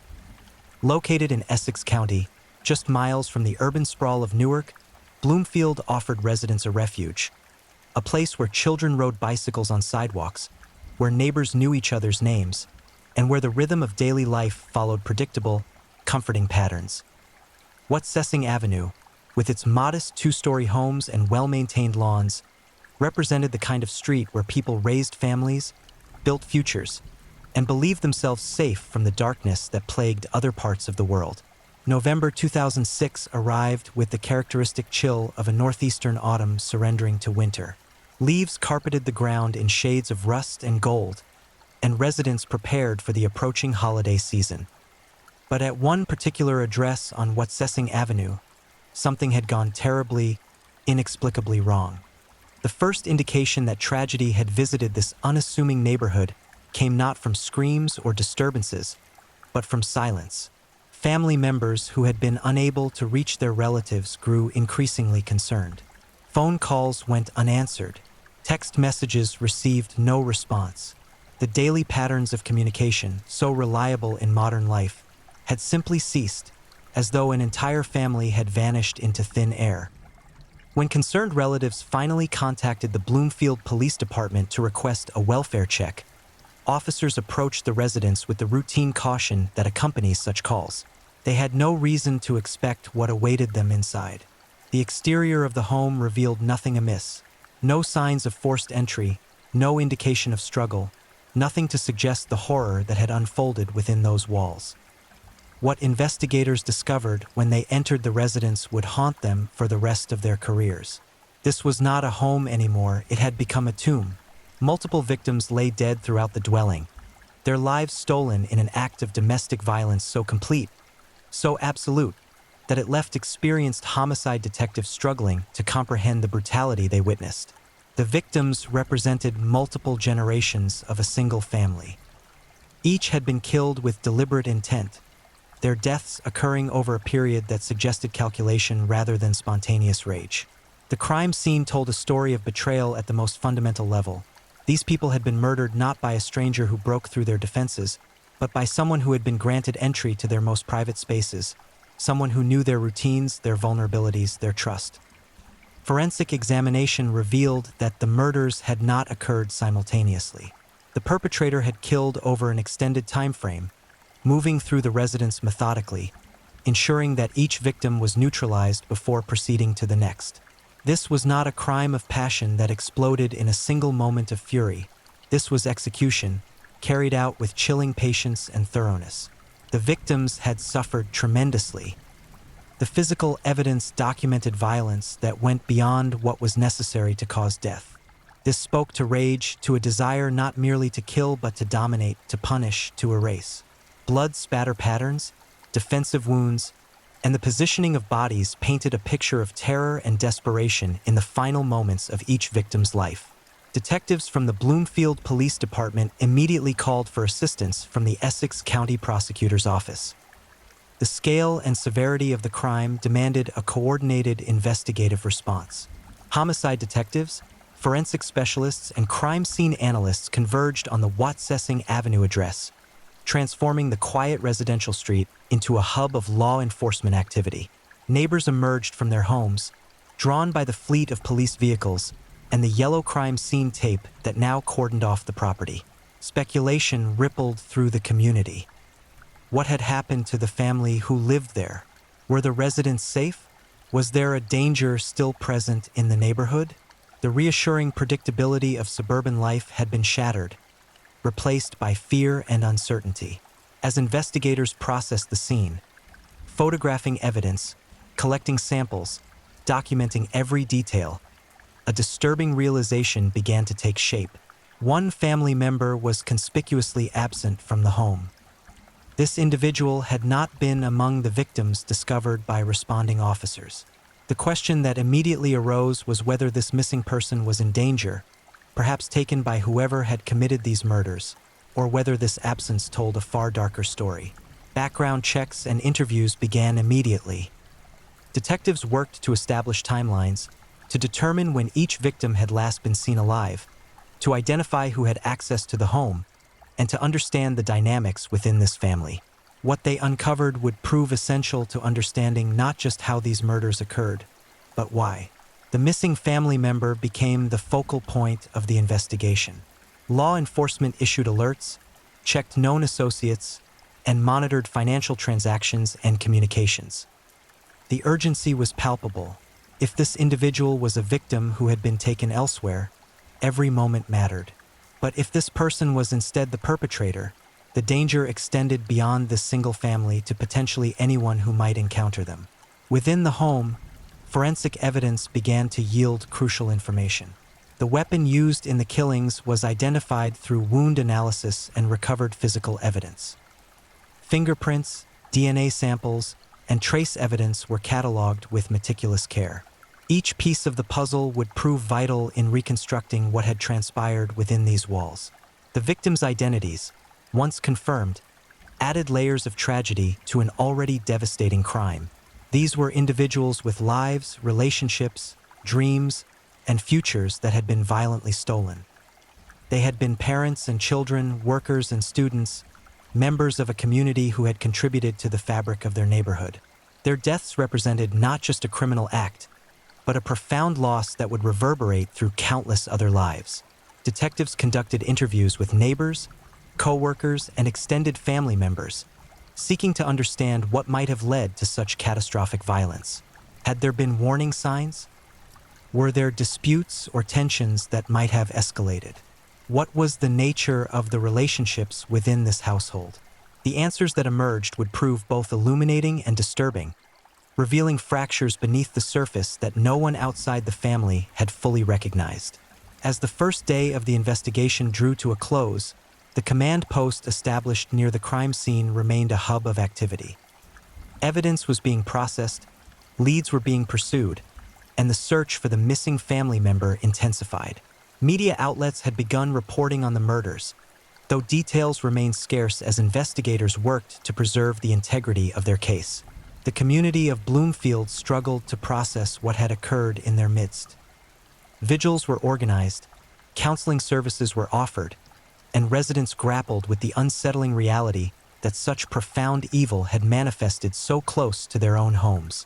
The illusion of safety that suburban life provided had been irrevocably damaged. For the investigators working through that first night, sleep would be elusive. The images they had witnessed at the crime scene, the scale of the violence, and the knowledge that a killer remained at large created an atmosphere of determined urgency. They understood that they were racing against time. Time for evidence to degrade, for memories to fade, and for a dangerous individual to potentially harm others or flee beyond their reach.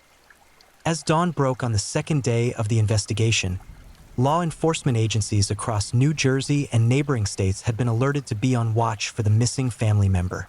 The individual's photograph, vehicle description, and last known information had been distributed widely. What had begun as a localized tragedy had evolved into a regional manhunt.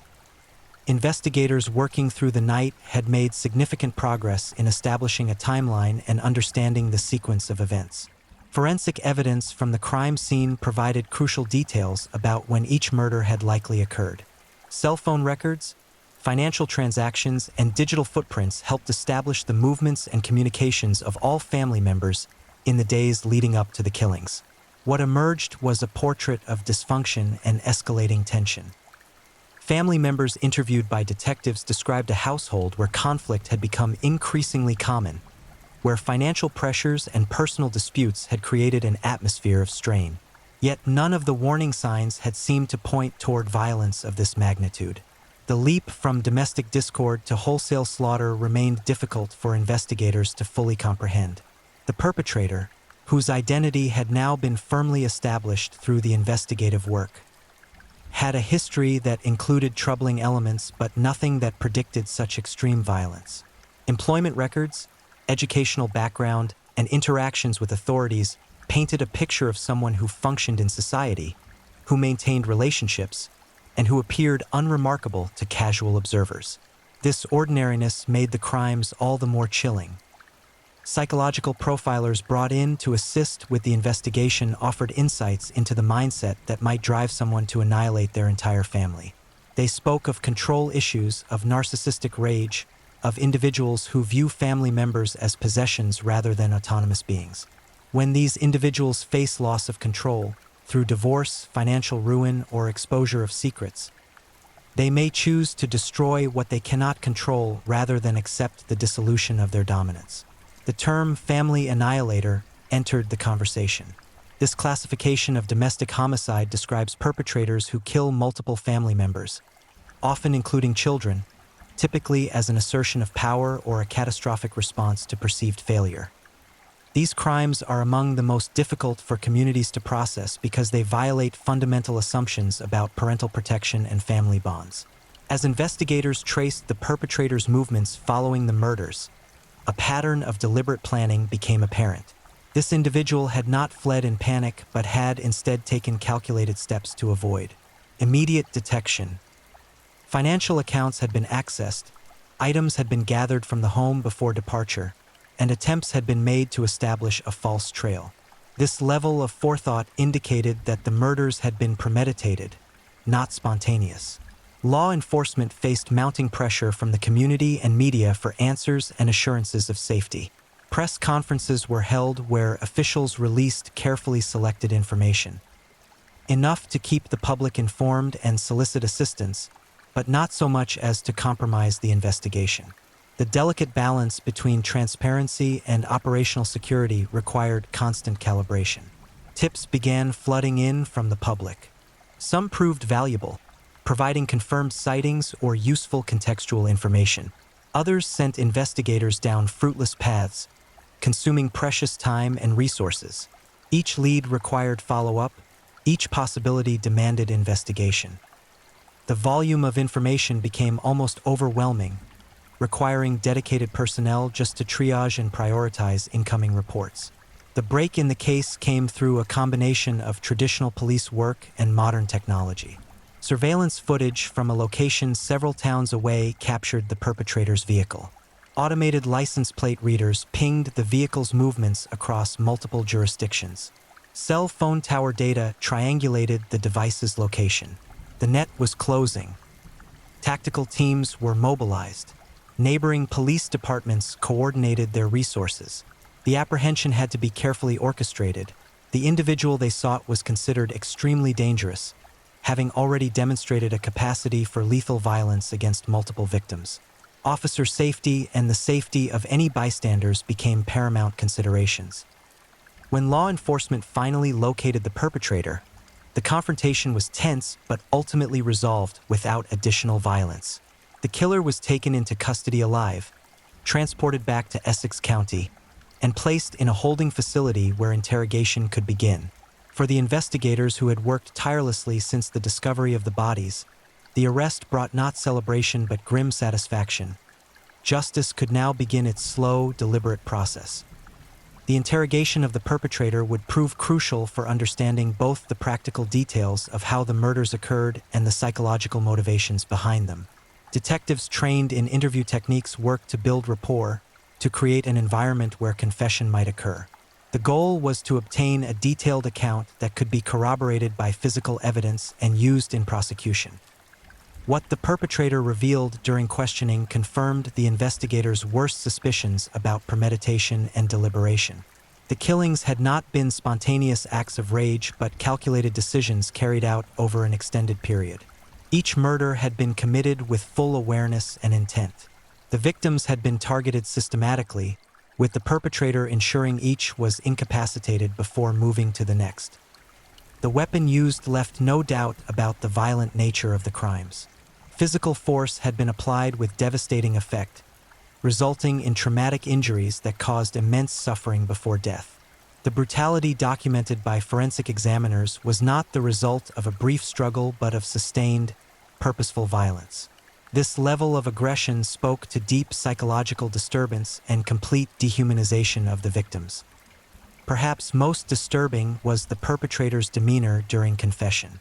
There was an absence of appropriate emotional response, a disconnection from the magnitude of what had been done. Psychologists who reviewed the interrogation noted markers consistent with antisocial personality features, the inability to empathize, the focus on self-preservation, the calculation evident even in crisis. This was not someone overcome with remorse, but someone primarily concerned with mitigating consequences. As word of the arrest spread through Bloomfield, residents experienced a complex mixture of relief and horror. The immediate threat had been neutralized, but the knowledge that someone among them had been capable of such acts created lasting unease.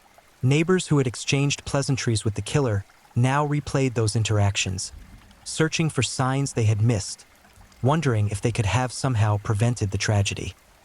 The victims' extended family members faced the impossible task of planning funerals for multiple loved ones while simultaneously cooperating with an ongoing criminal investigation. Their grief was compounded by the public nature of the crimes and the media attention that accompanied such a sensational case. They had lost family members to violence and now had to endure the additional trauma of seeing that violence dissected in public forums. Memorial services brought the community together in shared mourning. Vigils were held where candles were lit, prayers were offered, and residents tried to make sense of senseless loss. Religious leaders spoke of evil's inexplicable presence in the world and the importance of supporting one another through incomprehensible tragedy. Schools brought in counselors to help students process the deaths, particularly where victims had been children. The investigation continued even after the arrest. Prosecutors building their case needed every piece of evidence documented, every timeline verified, every potential defense argument anticipated and countered. The goal was not merely conviction, but a conviction that would withstand appeals, that would bring finality to the victims' families, and that would ensure the perpetrator would never again threaten innocent lives. Forensic teams completed their processing of the crime scene, ensuring that every bloodstain, every fiber, every fragment of physical evidence had been collected and analyzed. The home itself would eventually be released back to the family's estate, though it would forever carry the stigma of what had occurred within its walls. Such properties rarely return to normal use. They become monuments to tragedy, places that others avoid and that eventually fall into disrepair or demolition. As Section 2 closes, the perpetrator sits in custody, the evidence mounts, and the community begins the long process of healing. But the most difficult phase lies ahead, the trial, where every horrific detail would be presented in open court, where justice would be sought through the painstaking reconstruction of unspeakable violence, and where a community would have to relive its nightmare in pursuit of accountability. The Essex County Prosecutor's Office faced the monumental task of presenting a case that would secure justice for multiple murder victims while navigating the complexities of forensic evidence, witness testimony, and legal procedure. The lead prosecutors assigned to the case understood that they were not merely pursuing a conviction. They were representing a community's demand for accountability and providing the victims' families with their only opportunity for a measure of closure. Months passed between the arrest and the trial as both sides prepared their cases. The prosecution meticulously organized evidence, prepared witnesses, and consulted with experts who would help the jury understand the forensic findings. The defense, bound by ethical obligation to provide vigorous representation, sought any procedural errors, evidentiary weaknesses, or mitigating factors that might influence the outcome. The selection of a jury proved challenging. The case had received significant media coverage throughout New Jersey, and finding jurors who had not formed opinions about the defendant's guilt required extensive questioning. Both prosecution and defense exercised their challenges carefully, seeking individuals who could weigh evidence objectively despite the emotionally charged nature of the crimes. When the trial finally commenced, the courthouse became the focus of intense public attention. Media representatives filled designated areas, family members of the victims occupied seats reserved for them, and community members who could not gain entry gathered outside. The proceedings would lay bare every terrible detail of what had occurred on Wetsessing Avenue, forcing all who heard the testimony to confront the darkest capabilities of human violence. The prosecution's opening statement provided the jury with a roadmap of the case they would present. They described a defendant who had chosen murder as a solution to personal problems, who had methodically killed family members one by one, and who had then attempted to flee responsibility. The prosecutors promised to present overwhelming physical evidence, damning forensic analysis, and the defendant's own statements that would prove guilt beyond any reasonable doubt. The defense's opening statement sought to humanize the defendant, to present context for the crimes, and to suggest that mental health issues might have played a role in what occurred.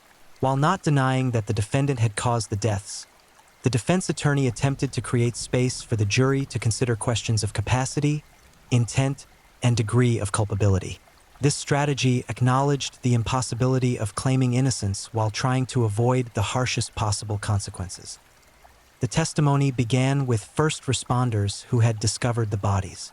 Their accounts, delivered with professional composure but evident emotional strain, transported the jury to that November day when ordinary police work had revealed extraordinary horror. They described the scene's layout, the position of the victims, and the immediate steps taken to secure the area and begin the investigation. Forensic experts then took the stand, explaining in clinical detail what the physical evidence revealed. Medical examiners testified about each victim's injuries, the cause of death in each case, and the estimated time of death that helped establish the sequence of killings. These testimonies were accompanied by photographs and diagrams that, while necessary for the jury's understanding, were deeply disturbing for all present in the courtroom. The prosecution presented evidence of the weapon used and testimony linking that weapon definitively to the defendant. Fingerprints, DNA, and blood spatter analysis all pointed unmistakably to the defendant as the person who had wielded the instrument of death. Each piece of evidence was introduced methodically, building an irrefutable chain of physical proof that left no room for alternative explanations. Digital evidence proved equally damning. The defendant's cell phone records, computer searches, and financial transactions in the days before and after the murders painted a picture of someone planning, executing, and then attempting to escape the consequences of their actions. Internet searches related to methods of killing, evading detection, and establishing new identities demonstrated premeditation. Financial withdrawals and purchases suggested preparation for flight. Witnesses who had known the family testified about the relationships within the household. Some described tensions and conflicts, while others spoke of happier times that made the eventual violence all the more incomprehensible. These testimonies humanized the victims, reminding the jury that the forensic evidence and crime scene photographs represented real people with relationships, personalities, and value beyond their role as victims in a criminal case. The most emotionally devastating testimony came from family members who had lost their loved ones. Their victim impact statements described the void left by each death, the compounded grief of losing multiple family members simultaneously, and the ongoing trauma of knowing that someone they had trusted had been the instrument of destruction. Many could not complete their statements without breaking down, and their raw pain affected everyone in the courtroom. When the prosecution rested its case, the foundation they had built seemed unassailable.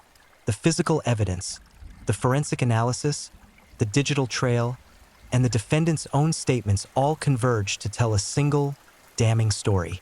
The defense faced the unenviable task of somehow creating reasonable doubt or at least mitigating the inevitable conviction. The defense strategy focused heavily on mental health.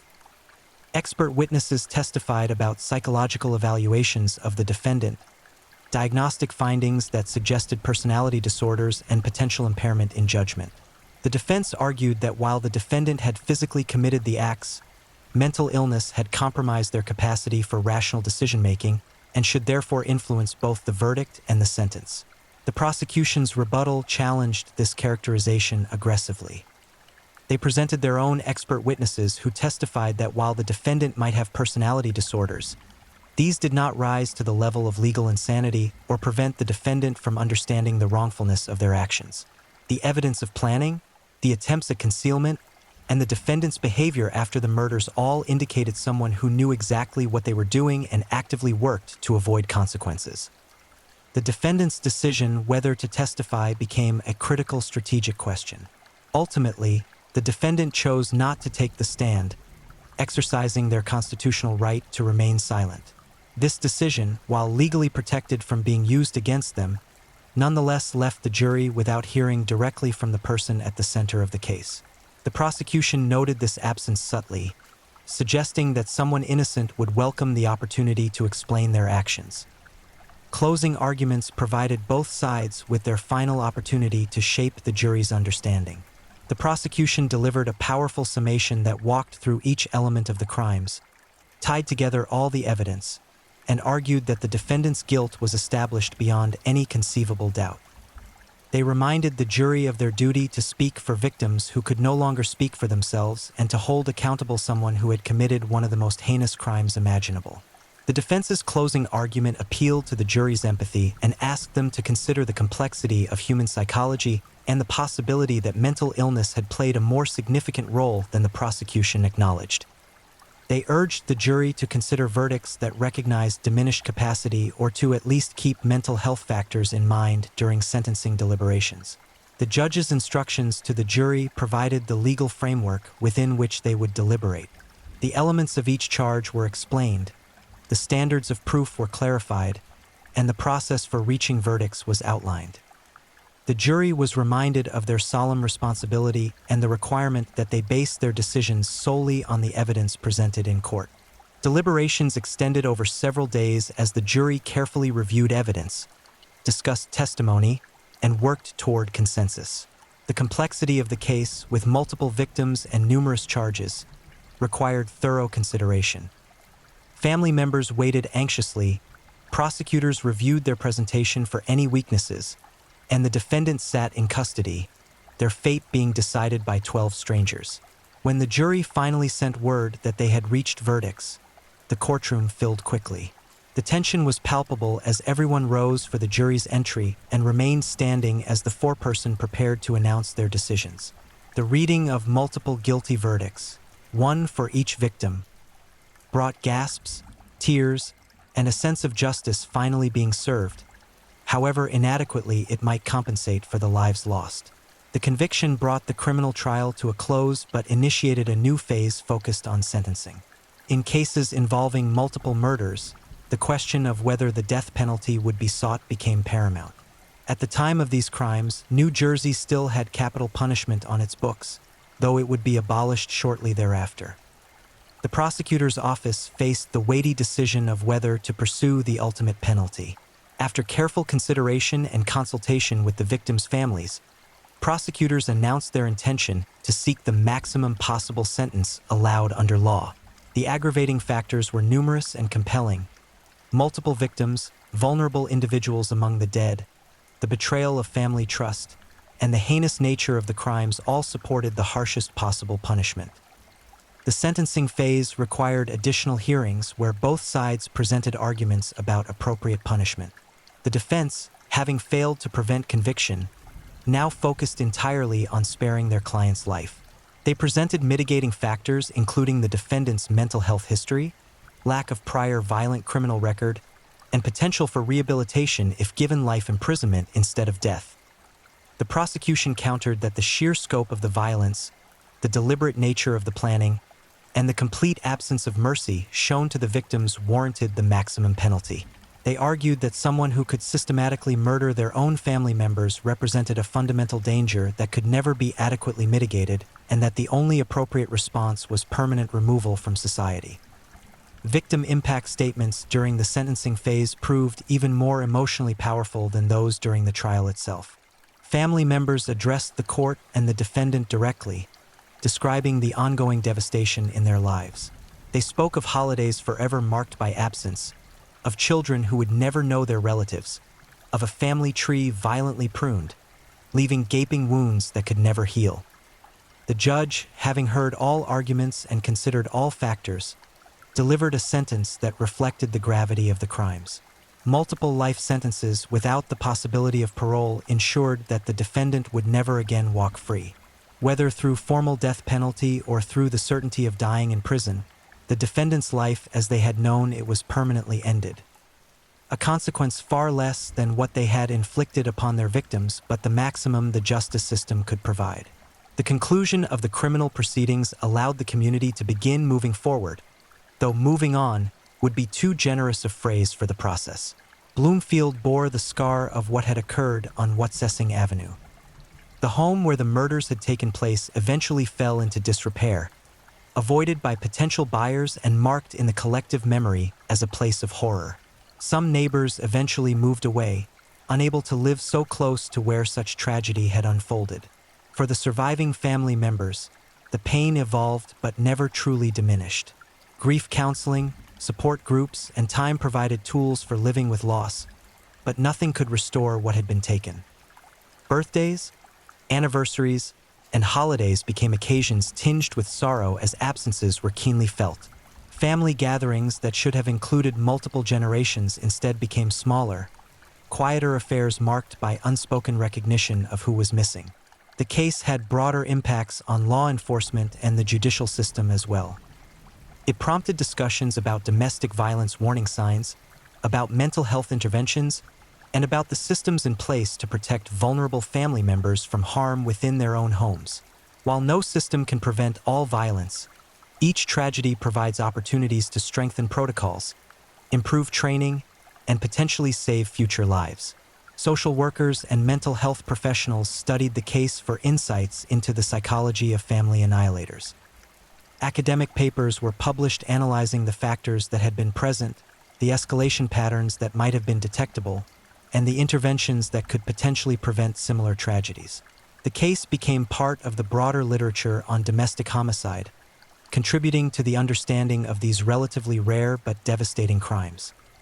Media coverage of the case eventually faded as new tragedies captured public attention, but for those directly affected, the impact remained forever present.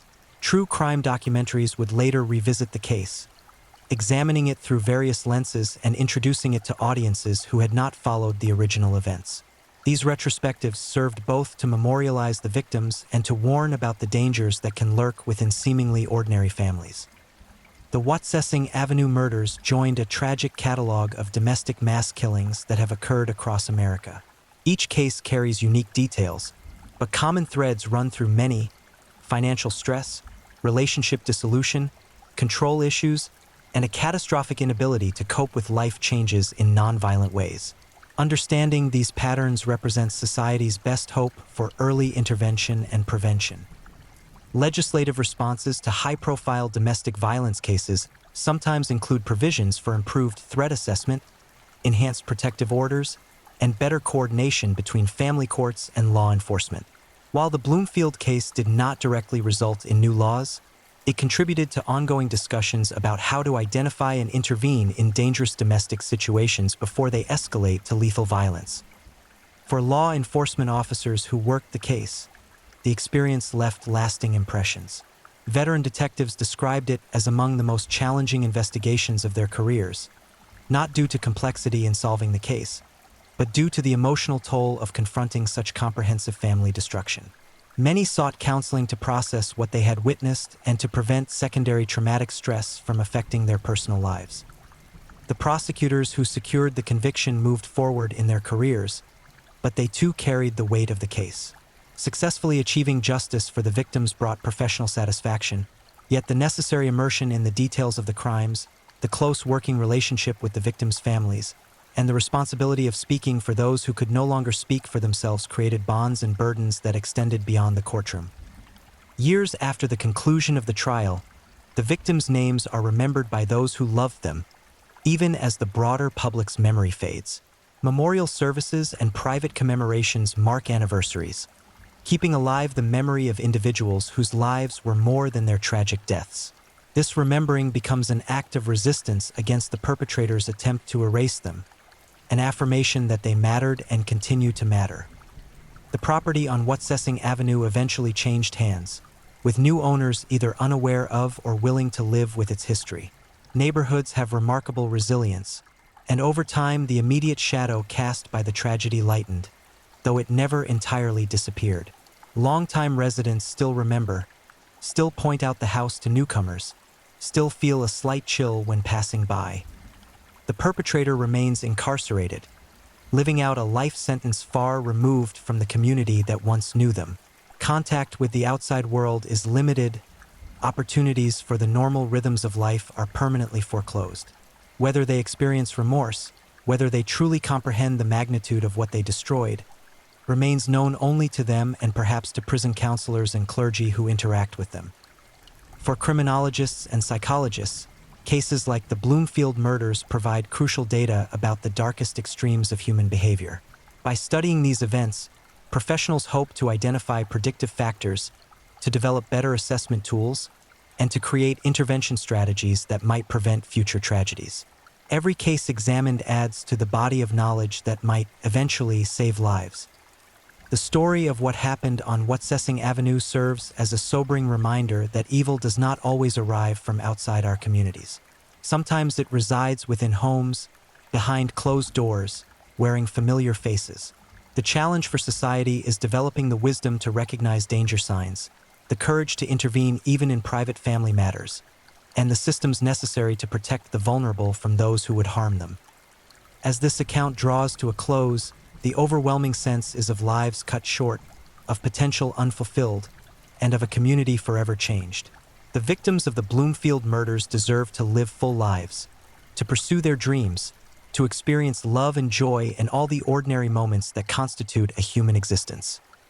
Instead, they became victims of someone who chose violence over all other options, who destroyed rather than departed, who took lives because they could not bear to lose control. Justice was served in the form of conviction and incarceration, but justice cannot restore what was lost. It can only ensure accountability, provide a societal response to wrongdoing, and perhaps offer survivors some measure of closure. The criminal justice system did its work in this case, but the deeper work of healing, of making sense of senselessness, of learning how to live with unbearable loss, that work continues for those left behind. The Watsessing Avenue case stands as testimony to both the capacity for human evil and the resilience of communities that must somehow continue after catastrophic violence visits their midst. It reminds us that safety is never guaranteed, that trust can be betrayed, and that vigilance, compassion, and willingness to intervene when something seems wrong might make the difference between tragedy and prevention. The victims cannot be brought back, but their story can serve as a warning, a memorial, and a call to action for all who hear it. If you're enjoying these stories, don't forget to leave a comment. I'd love to know where you're tuning in from and what time it is in your part of the world. And if you haven't already, make sure to like this video and subscribe so you never miss the next true crime story to help you unwind. Now, let's get into our final story. Story 4. The Motel Reaper, Michigan's Shadow of Death, aka the I-94 Strangler. The stench of decay mixed with cheap disinfectant became the calling card of a predator who turned roadside motels into burial grounds, leaving behind a trail of shattered lives that would haunt Michigan's highways for decades. Between 1978 and 1996, a seemingly ordinary maintenance worker transformed anonymous motel rooms into chambers of horror, methodically selecting vulnerable women whose disappearances would barely register ripples in society's consciousness. Rudy Blattel didn't just take lives. He erased them, disposing of bodies with such calculated precision that investigators would spend years connecting dots that formed a constellation of terror stretching across state lines. This is the story of a killer who weaponized invisibility, whose ordinariness became his deadliest tool, and whose crimes revealed the terrifying truth about how easily monsters move among us. Rudy Arthur Blattel entered the world in 1938, born into circumstances that offered no prophecy of the darkness he would eventually embody. Growing up in the industrial heartland of Michigan, he appeared unremarkable, a quality that would later serve as his most effective camouflage. His childhood unfolded without the dramatic traumas that often populate the backstories of violent offenders, making his eventual trajectory all the more unsettling. He was the neighbor who blended into the wallpaper, the coworker who occupied space without commanding attention, the face that vanished from memory moments after passing. As Blattel moved through adulthood, he gravitated toward transient employment, odd jobs, maintenance work, positions that kept him moving, that placed him in proximity to travelers and temporary spaces. The highway corridors of the Midwest became his hunting grounds, particularly the stretches along Interstate 94, where budget motels dotted the landscape like waypoints for the weary and desperate. These establishments catered to those seeking anonymity, truck drivers catching sleep between hauls, couples conducting affairs, individuals running from troubles they hoped distance would solve, and sex workers serving clientele who preferred darkness to daylight. The late 1970s brought economic turbulence to America's industrial core. Factories closed, unemployment soared, and desperation drove people to the margins where survival overshadowed dignity. Women working the streets near truck stops and highway motels became increasingly vulnerable, operating in a shadow economy where disappearances often went unreported, where missing person reports gathered dust because society had already rendered these victims invisible before their deaths. Blattel recognized this vulnerability with predatory instinct. He understood that certain lives occupied blind spots in the collective consciousness, that some deaths would trigger exhaustive investigations while others would barely merit paperwork. He selected victims with chilling calculation. Women whose absences might be noticed by friends or family, but whose professions and circumstances would complicate investigations, delay searches, and provide him precious time to distance himself from the crimes. The pattern began emerging slowly, so gradually that years would pass before investigators recognized they were hunting a serial predator. A woman would be seen entering a motel room, perhaps observed by a desk clerk or fellow guest. Hours or days later, her body would be discovered, sometimes in the room itself, more often disposed of in remote locations where discovery became a matter of chance rather than certainty. The methods varied enough to initially prevent connections, but common threads existed for those who looked closely enough. Strangulation dominated his methodology, the application of lethal force delivered through hands that wrapped around throats and squeezed until life ceased. Blattel's approach demonstrated patience and planning that distinguished him from disorganized killers who acted on impulse. He studied his targets, assessed their routines, identified moments of maximum vulnerability. He engaged them in ways that didn't trigger alarm, perhaps posing as a customer, maybe offering assistance or employment, creating scenarios where entering a private space seemed reasonable rather than dangerous. Once behind closed doors, the facade dissolved and the predator emerged. The physical violence he inflicted carried signatures that forensic investigators would later recognize as distinctly his. Strangulation represented an intimate form of murder, requiring sustained physical contact, forcing the killer to maintain engagement as the victim struggled and life gradually ebbed. Unlike shootings or stabbings that could occur in explosive moments, strangulation demanded commitment. The killer's hands became the murder weapon, the implement of death inseparable from the murderer himself.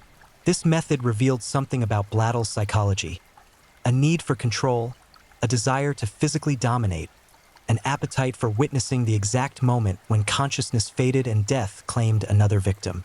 Beyond the strangulation itself, evidence suggested additional violence. Beatings that preceded death, sexual assaults that accompanied the murders, degradations inflicted on bodies before and sometimes after death occurred.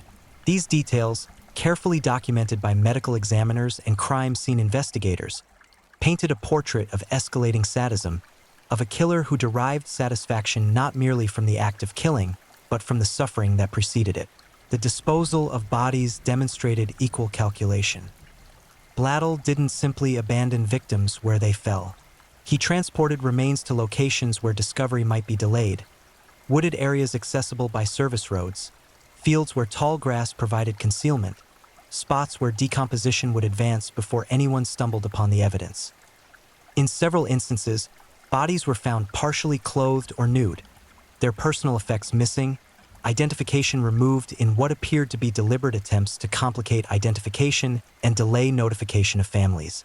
For investigators, each new discovery brought frustration layered upon horror. The crimes shared characteristics but occurred across different jurisdictions, creating coordination challenges in an era before computerized databases and integrated law enforcement networks. A murder in one county might not immediately connect to similar crimes in adjacent areas. The transient nature of victims complicated matters further. Women whose lives involved constant movement, whose whereabouts fluctuated, whose absence might not immediately register as criminal rather than circumstantial. Yet patterns eventually emerged for investigators willing to look beyond individual cases toward the larger picture. The geographic clustering along Interstate 94 couldn't be dismissed as coincidence. The victim profiles, predominantly women involved in sex work or struggling with addiction, suggested targeted selection rather than random opportunity. The methodology, despite variations, carried consistent elements that pointed toward a single perpetrator operating across time and space. As the body count climbed through the 1980s, pressure mounted on law enforcement agencies to identify and apprehend whoever was responsible for this mounting toll of terror. Task forces formed, bringing together investigators from multiple jurisdictions to share information and coordinate efforts. Forensic evidence was re-examined using advancing technologies. Witness statements were revisited with fresh perspectives. Slowly, painstakingly, the investigation began converging toward a suspect whose ordinariness had protected him for far too long. Throughout the 1980s, Rudy Blattel continued operating with impunity that must have fed his sense of invulnerability. Each successful murder, each body that went undiscovered for weeks or months, each investigation that stalled without resolution, all reinforced the dangerous belief that he existed beyond consequence, that his careful planning and victim selection had rendered him untouchable. This confidence manifested in an escalating frequency of attacks and a willingness to operate across wider geographic areas. The Interstate 94 corridor remained his primary hunting ground, but Blattel expanded his range as circumstances allowed. Employment in maintenance and odd jobs provided both mobility and access. Keys to buildings, knowledge of vacant properties, understanding of spaces where screams wouldn't carry and where privacy could be guaranteed for the terrible acts he intended. Some of his crimes occurred in motel rooms he rented himself, paying cash and providing false names that left no traceable records. Others unfolded in abandoned buildings or properties undergoing renovation, locations where his presence wouldn't raise questions, and where forensic evidence might be compromised by subsequent construction or demolition. The women who crossed his path shared common vulnerabilities that Blattel exploited with predatory expertise. Many struggled with substance dependencies that necessitated risk-taking to fund their needs. Some were involved in survival sex work, trading intimacy for money that meant the difference between shelter and streets. Others were simply in wrong places at wrong times. Hitchhikers accepting rides, women leaving bars alone late at night, individuals whose circumstances left them isolated and exposed to dangers they might have recognized too late or not at all. When Blattel identified a target, he deployed manipulation tactics refined through repetition. He could present himself as trustworthy, a maintenance worker offering legitimate employment, a customer seeking services, a good Samaritan providing assistance to someone in distress. His unremarkable appearance worked in his favor. He didn't project menace or trigger the intuitive warnings that might cause potential victims to flee. By the time his true intentions became clear, escape routes had been eliminated and violence became inevitable. The murders themselves unfolded with horrifying consistency despite superficial variations. Blattel relied primarily on manual strangulation, using his hands to compress throats and cut off oxygen until death resulted. Medical examiners documented the distinctive patterns left by this methodology: bruising on necks showing finger placement, petechial hemorrhaging in eyes indicating asphyxiation, fractures of hyoid bones demonstrating the force applied. These weren't quick deaths. Strangulation required sustained effort over minutes that must have felt like eternities to victims experiencing them. The terror of those final moments, the desperate struggle for breath, the recognition of approaching death, the physical helplessness, represented torments that Blattel deliberately inflicted. Evidence suggested that many murders included sexual assault components, either preceding or accompanying the killing itself. The degradation extended beyond the act of murder to encompass violations that demonstrated utter contempt for victims' humanity. Blattel treated these women as objects existing solely for his gratification, as disposable entities whose suffering and death mattered only in how they satisfied his twisted appetites. This dehumanization proved essential to his ability to kill repeatedly without apparent remorse or hesitation.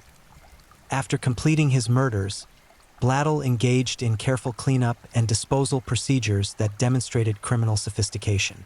He removed identifying materials from victims, wallets, identification cards, distinctive jewelry, creating obstacles for investigators attempting to establish identities. He cleaned crime scenes or selected locations where forensic evidence would be compromised. He transported bodies to disposal sites chosen for their remoteness and the delays they would create between death and discovery. Some victims were found relatively quickly, discovered by motel staff or passersby within hours or days of their deaths. Others remained hidden for extended periods, their bodies subjected to decomposition and animal activity that complicated forensic analysis and hampered identification efforts. In several particularly disturbing cases, remains weren't discovered for months or even years, transformed by time and elements into skeletal fragments that required dental records or other specialized identification methods. The psychological toll on communities affected by these crimes cannot be overstated. Women working in survival sex industries along the Interstate 94 corridor lived with escalating terror, knowing that someone was specifically targeting individuals like themselves. Each new disappearance, each body discovered, reinforced the message that they occupied society's margins, where violence flourished and protection remained scarce. Some left the area entirely, seeking safety in different cities or states. Others continued operating out of economic necessity, taking additional precautions that offered psychological comfort but provided limited actual protection against a predator as patient and calculating as Blattel. For families of victims, the nightmare involved dual traumas: the loss of loved ones and the stigma attached to circumstances surrounding their deaths. Society's judgmental attitudes toward sex work and addiction meant that victims were sometimes blamed for their own murders, accused of risky behavior that supposedly invited violence. This victim blaming complicated grief and added layers of shame to already unbearable losses. Some families struggled to obtain information about investigations, finding law enforcement less responsive than cases involving victims from different socio-economic backgrounds. The cruel reality that some lives were valued less than others became undeniable when comparing investigative resources allocated to these murders versus those committed against victims from privileged circumstances. Yet, within law enforcement, dedicated investigators refused to accept this hierarchy of victimhood. They recognized that regardless of occupation or lifestyle, these women were human beings entitled to justice, that their murders demanded thorough investigation and aggressive prosecution. Task forces continued analyzing evidence, interviewing witnesses, developing profiles of the likely perpetrator. Advances in forensic science provided new analytical tools. DNA technology began emerging as a revolutionary investigative method, offering possibilities for connecting crimes through biological evidence left at scenes. As the 1980s progressed toward the 1990s, the investigative net gradually tightened around Blattel. Witness descriptions began coalescing into composite sketches that bore resemblance to this maintenance worker who seemed to drift through communities without leaving deep impressions. His vehicle, a nondescript car that blended into traffic, was noted near several crime scenes by witnesses who hadn't initially recognized the significance of their observations. Employment records placed him in proximity to multiple murders during timeframes that eliminated coincidence as explanation. The breakthrough investigators desperately needed was approaching, though years of patience and methodical police work would be required before evidence reached the threshold necessary for arrest and prosecution. Meanwhile, Blattel continued hunting, confident that his careful methods and society's indifference toward his chosen victims would continue protecting him from consequences that were, in fact, drawing inexorably closer. By the early 1990s, the accumulated weight of evidence and investigative work was finally creating a comprehensive picture of the predator who had terrorized the Interstate 94 corridor for more than a decade. What had begun as isolated murders in different jurisdictions had been recognized as the work of a serial killer whose victim count exceeded a dozen confirmed deaths with suspected involvement in additional unsolved cases. The challenge facing investigators involved transforming patterns and suspicions into prosecutable evidence that would withstand legal scrutiny and convince juries beyond reasonable doubt. Forensic advancements played crucial roles in connecting crimes previously considered separate incidents. DNA analysis, still relatively new as an investigative tool, allowed comparison of biological evidence recovered from crime scenes and victims' bodies. Seminal fluid, blood, saliva, hair samples, materials that might have been cataloged but not fully analyzed during initial investigations, could now be tested using methodologies that provided genetic profiles of suspects. When these profiles matched across multiple cases, they established definitively that a single perpetrator was responsible for crimes spanning years and geographic areas. Witness testimonies that had seemed inconclusive when viewed in isolation gained significance when aggregated across multiple investigations. Motel clerks who remembered renting rooms to a nondescript man matching Blattle's description, sex workers who recalled uncomfortable interactions with someone fitting his profile, residents of areas where bodies were discovered who noticed suspicious vehicles or individuals near disposal sites. These fragments of observation assembled into a mosaic that pointed increasingly toward one person. Blattle's own behavior patterns contributed to his eventual identification. His employment history revealed a troubling correlation between jobs he held and murder locations. When investigators mapped his confirmed whereabouts against timelines of known killings, overlaps emerged that couldn't be explained as coincidence. His tendency to use aliases and provide false information to employers and landlords, initially effective at maintaining anonymity, eventually became evidence of consciousness of guilt. Why would an innocent maintenance worker feel compelled to conceal his identity unless engaged in activities requiring such deception? The methodology employed across the murders demonstrated signatures that behavioral analysts recognized as indicative of a single offender. The preference for strangulation, the victim selection criteria, the disposal patterns, the premortem and postmortem behaviors, all reflected consistent psychological characteristics and operating methods that distinguished these crimes from unrelated violence. While Blattle had attempted to introduce variations that might prevent connections, the fundamental nature of his attacks remained recognizable to investigators trained in recognizing serial offender patterns. As evidence accumulated, law enforcement agencies coordinated efforts to place Blattle under surveillance. This phase of investigation required extreme care. Premature arrest before sufficient evidence was secured could result in acquittal or inability to prosecute for all connected crimes. Investigators needed to build cases strong enough to ensure conviction while preventing additional murders. The tension between these competing pressures, gathering more evidence versus stopping an active killer, created ethical and practical dilemmas that kept task force members awake nights. Surveillance revealed behaviors that reinforced suspicions about Blattle's guilt. He frequented areas known for sex work activity, cruising streets and truck stops where potential victims congregated. His interactions with women in these locations exhibited predatory characteristics, circling back repeatedly, attempting to engage women who rejected initial approaches, displaying persistence that suggested hunting rather than casual interest. Undercover officers observed these patterns, documenting behaviors that established predisposition even as they prepared to intervene if imminent danger materialized. The legal strategy for prosecution required careful consideration given the multiple jurisdictions involved and the span of years over which crimes occurred. Prosecutors determined that initial charges would focus on murders where evidence was strongest, creating foundation convictions that would justify life sentences while additional cases were prepared.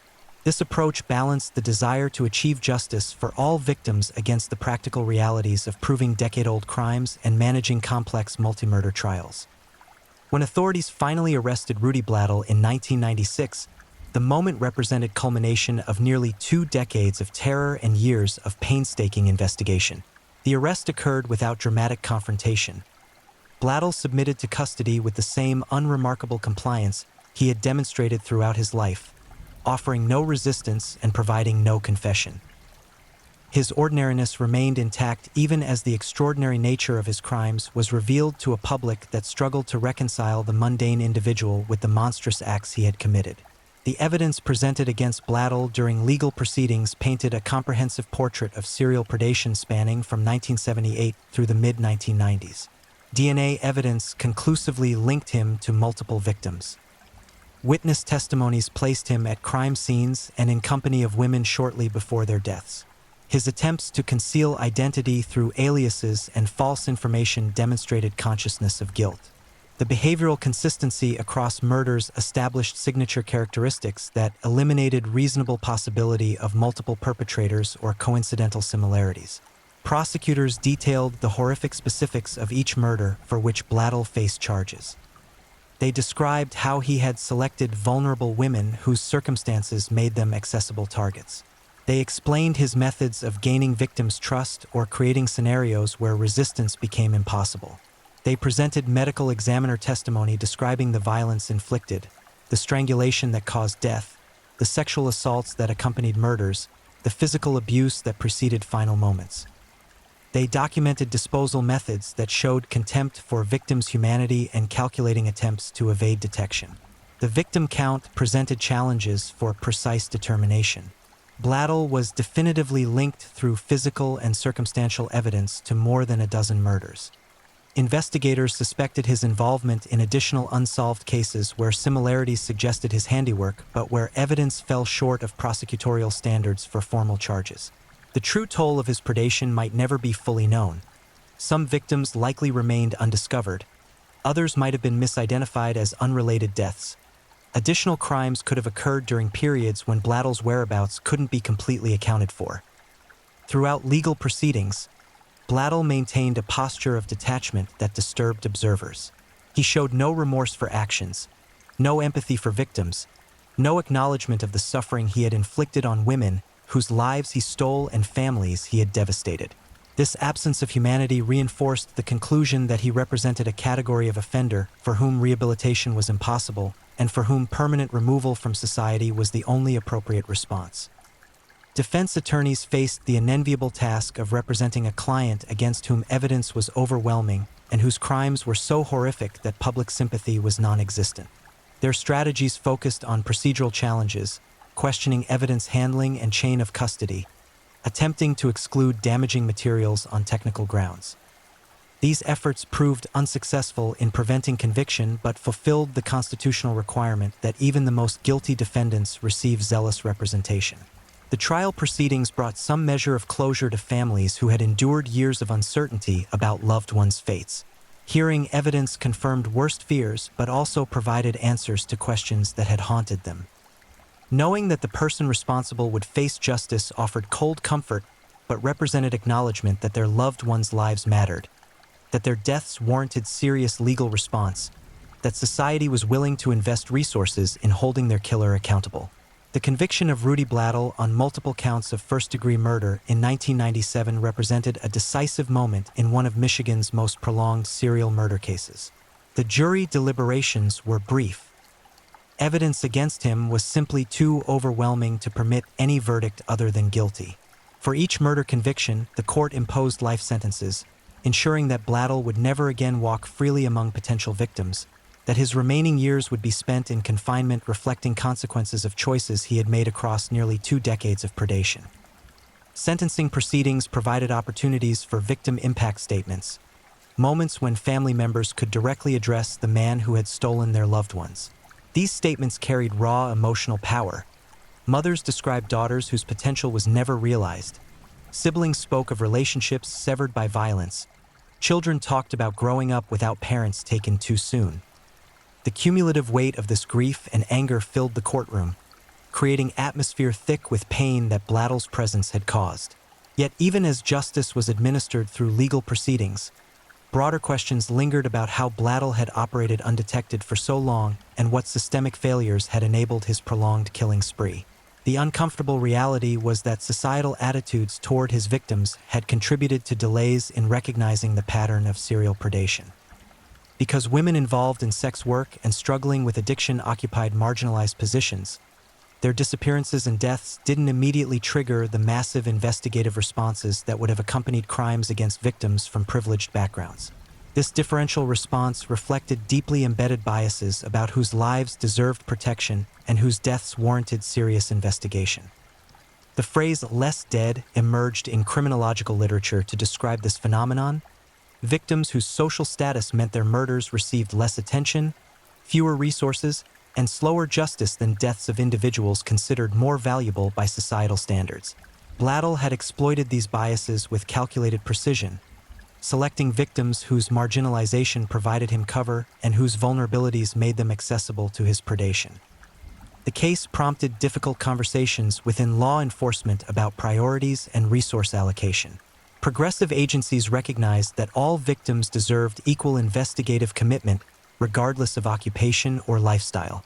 Training programs were developed to address biases that might consciously or unconsciously influence investigative vigor.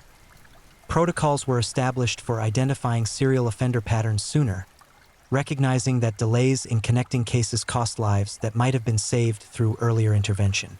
Victim advocacy groups seized upon the Blattel case as example of why legal protections and social services for vulnerable populations required strengthening. They argued that economic desperation driving survival sex work, addiction issues rooted in untreated trauma and mental health conditions, systemic failures to provide safety nets for marginalized individuals, all created environments where predators like Blattel flourished. Addressing serial violence required more than just catching individual killers. It demanded societal commitment to reducing vulnerabilities that made certain populations accessible targets. For communities along the Interstate 94 corridor where Blattel had hunted, his conviction brought relief mixed with lingering trauma. Women who had lived with fear during his active years could breathe slightly easier knowing the specific threat he represented had been neutralized. Yet the psychological scars remained. Hypervigilance developed during dangerous times didn't simply disappear. Trust damaged by prolonged exposure to predatory risk required years to rebuild, and collective trauma needed processing through support systems that weren't always adequately available. The investigation into Blattel's crimes also revealed limitations of forensic technology and investigative coordination during the era when his murders began. The late 1970s and early 1980s predated computerized databases that could automatically flag pattern similarities across jurisdictions. DNA analysis was unavailable during early years of his killing spree, eliminating a tool that would later prove decisive in connecting cases. Interagency communication often depended on individual relationships between investigators rather than systematic information sharing, creating gaps where connections might have been missed. These limitations explained but didn't excuse the prolonged period during which Blattel operated with impunity. Each victim represented a life that might have been saved through earlier detection, a death that could have been prevented if investigative tools and coordination had been more robust. The tragedy extended beyond individual murders to encompass systemic failures that allowed a predator to accumulate such a horrific body count before being stopped. Blattel's life in prison following conviction remained largely unremarkable, consistent with the ordinariness he had displayed throughout his life. He didn't become a notorious celebrity prisoner or subject of extensive psychological study. He served his sentences in relative obscurity, a fading footnote to a terrible chapter that communities affected by his crimes worked to move beyond. His death in prison years later attracted minimal attention, acknowledged briefly in news reports that summarized his crimes before moving on to other topics. The families of his victims continued processing grief that never fully resolved. Some found measure of peace in knowing their loved one's killer had faced justice. Others struggled with lingering questions about final moments, about suffering endured, about whether their loved ones had known in those terrible instants that help wouldn't arrive in time. These questions without answers became burdens carried through remaining years, weights that made holidays harder, that turned birthdays into reminders of celebrations that would never occur, that transformed ordinary moments into triggers for renewed grief. The legacy of the Rudy Blattel case extended beyond the individual crimes he committed to influence how law enforcement approached serial murder investigation. His victim selection strategy, targeting marginalized individuals whose disappearances might not immediately register as suspicious, became a recognized pattern that investigators learned to watch for in identifying potential serial offenders. Training materials used his case as example of how predators exploit social vulnerabilities and how biases can delay justice. Criminologists and behavioral analysts studied Blattel's methodology and psychology, seeking to understand what drove his prolonged killing spree and whether warning signs might have been detectable earlier. His case contributed to evolving understanding of serial murderer typologies, particularly the category of organized offenders who carefully plan crimes and take deliberate steps to avoid detection. The patience he demonstrated, sometimes months between murders, willingness to travel distances to find victims, meticulous attention to evidence disposal, distinguished him from impulsive killers and required different investigative approaches. The women whose lives Blattel stole deserved remembrance beyond their status as victims in his criminal narrative. Each had possessed hopes, dreams, relationships, and inherent human worth that transcended circumstances that made them vulnerable to his predation. They were daughters, mothers, sisters, friends, individuals whose absence created voids in lives of people who loved them. Reducing them to mere statistics or case numbers in criminal proceedings would compound the injustice of their murders by erasing their humanity a second time.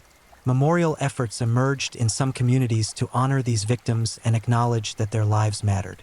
Support groups for families affected by violence against sex workers created spaces where grief could be shared without judgment. Advocacy organizations worked to address systemic issues that created vulnerabilities Blattel had exploited, arguing that true justice required not just punishing individual predators but transforming social conditions that enabled such predation. The Rudy Blattel case stands as a sobering reminder that monsters rarely announce themselves through obvious warning signs or dramatic presentations. They move among us as ordinary individuals, their darkness concealed behind unremarkable facades that permit them to hunt for extended periods before detection. The maintenance worker, the neighbor, the anonymous face in a crowd. Any might harbor appetites for violence that won't be recognized until terrible damage has been done. This reality demands vigilance not rooted in paranoia but in awareness that vulnerability creates opportunity for those willing to exploit it. It requires societal commitment to protecting all members of communities regardless of occupation or circumstances. It necessitates law enforcement dedication to investigating all crimes with equal vigor and recognizing patterns that might indicate serial predation. And it calls for remembrance that victims of violence are human beings deserving dignity, that their deaths warrant serious response, and that justice delayed through bias or indifference represents justice denied to those who needed protection most urgently. The horror of the Blattel case will continue echoing through years as new generations of investigators study his crimes, as families affected by his violence carry their grief forward, and as society continues grappling with questions his prolonged killing spree raised about how we value different lives and protect our most vulnerable members from predators who walk among us wearing masks of ordinariness that conceal monstrous intentions. Thank you for watching and being part of this dive into the dark and fascinating stories that keep us all on edge. If you enjoyed the ride, remember to like, subscribe, and share with others who crave a good mystery. Tell us where you're watching from. I love knowing where in the world our true crime family is tuning in. Your presence means a lot. Until next time, stay safe, stay curious, and keep digging into the shadows where truth and mystery meet.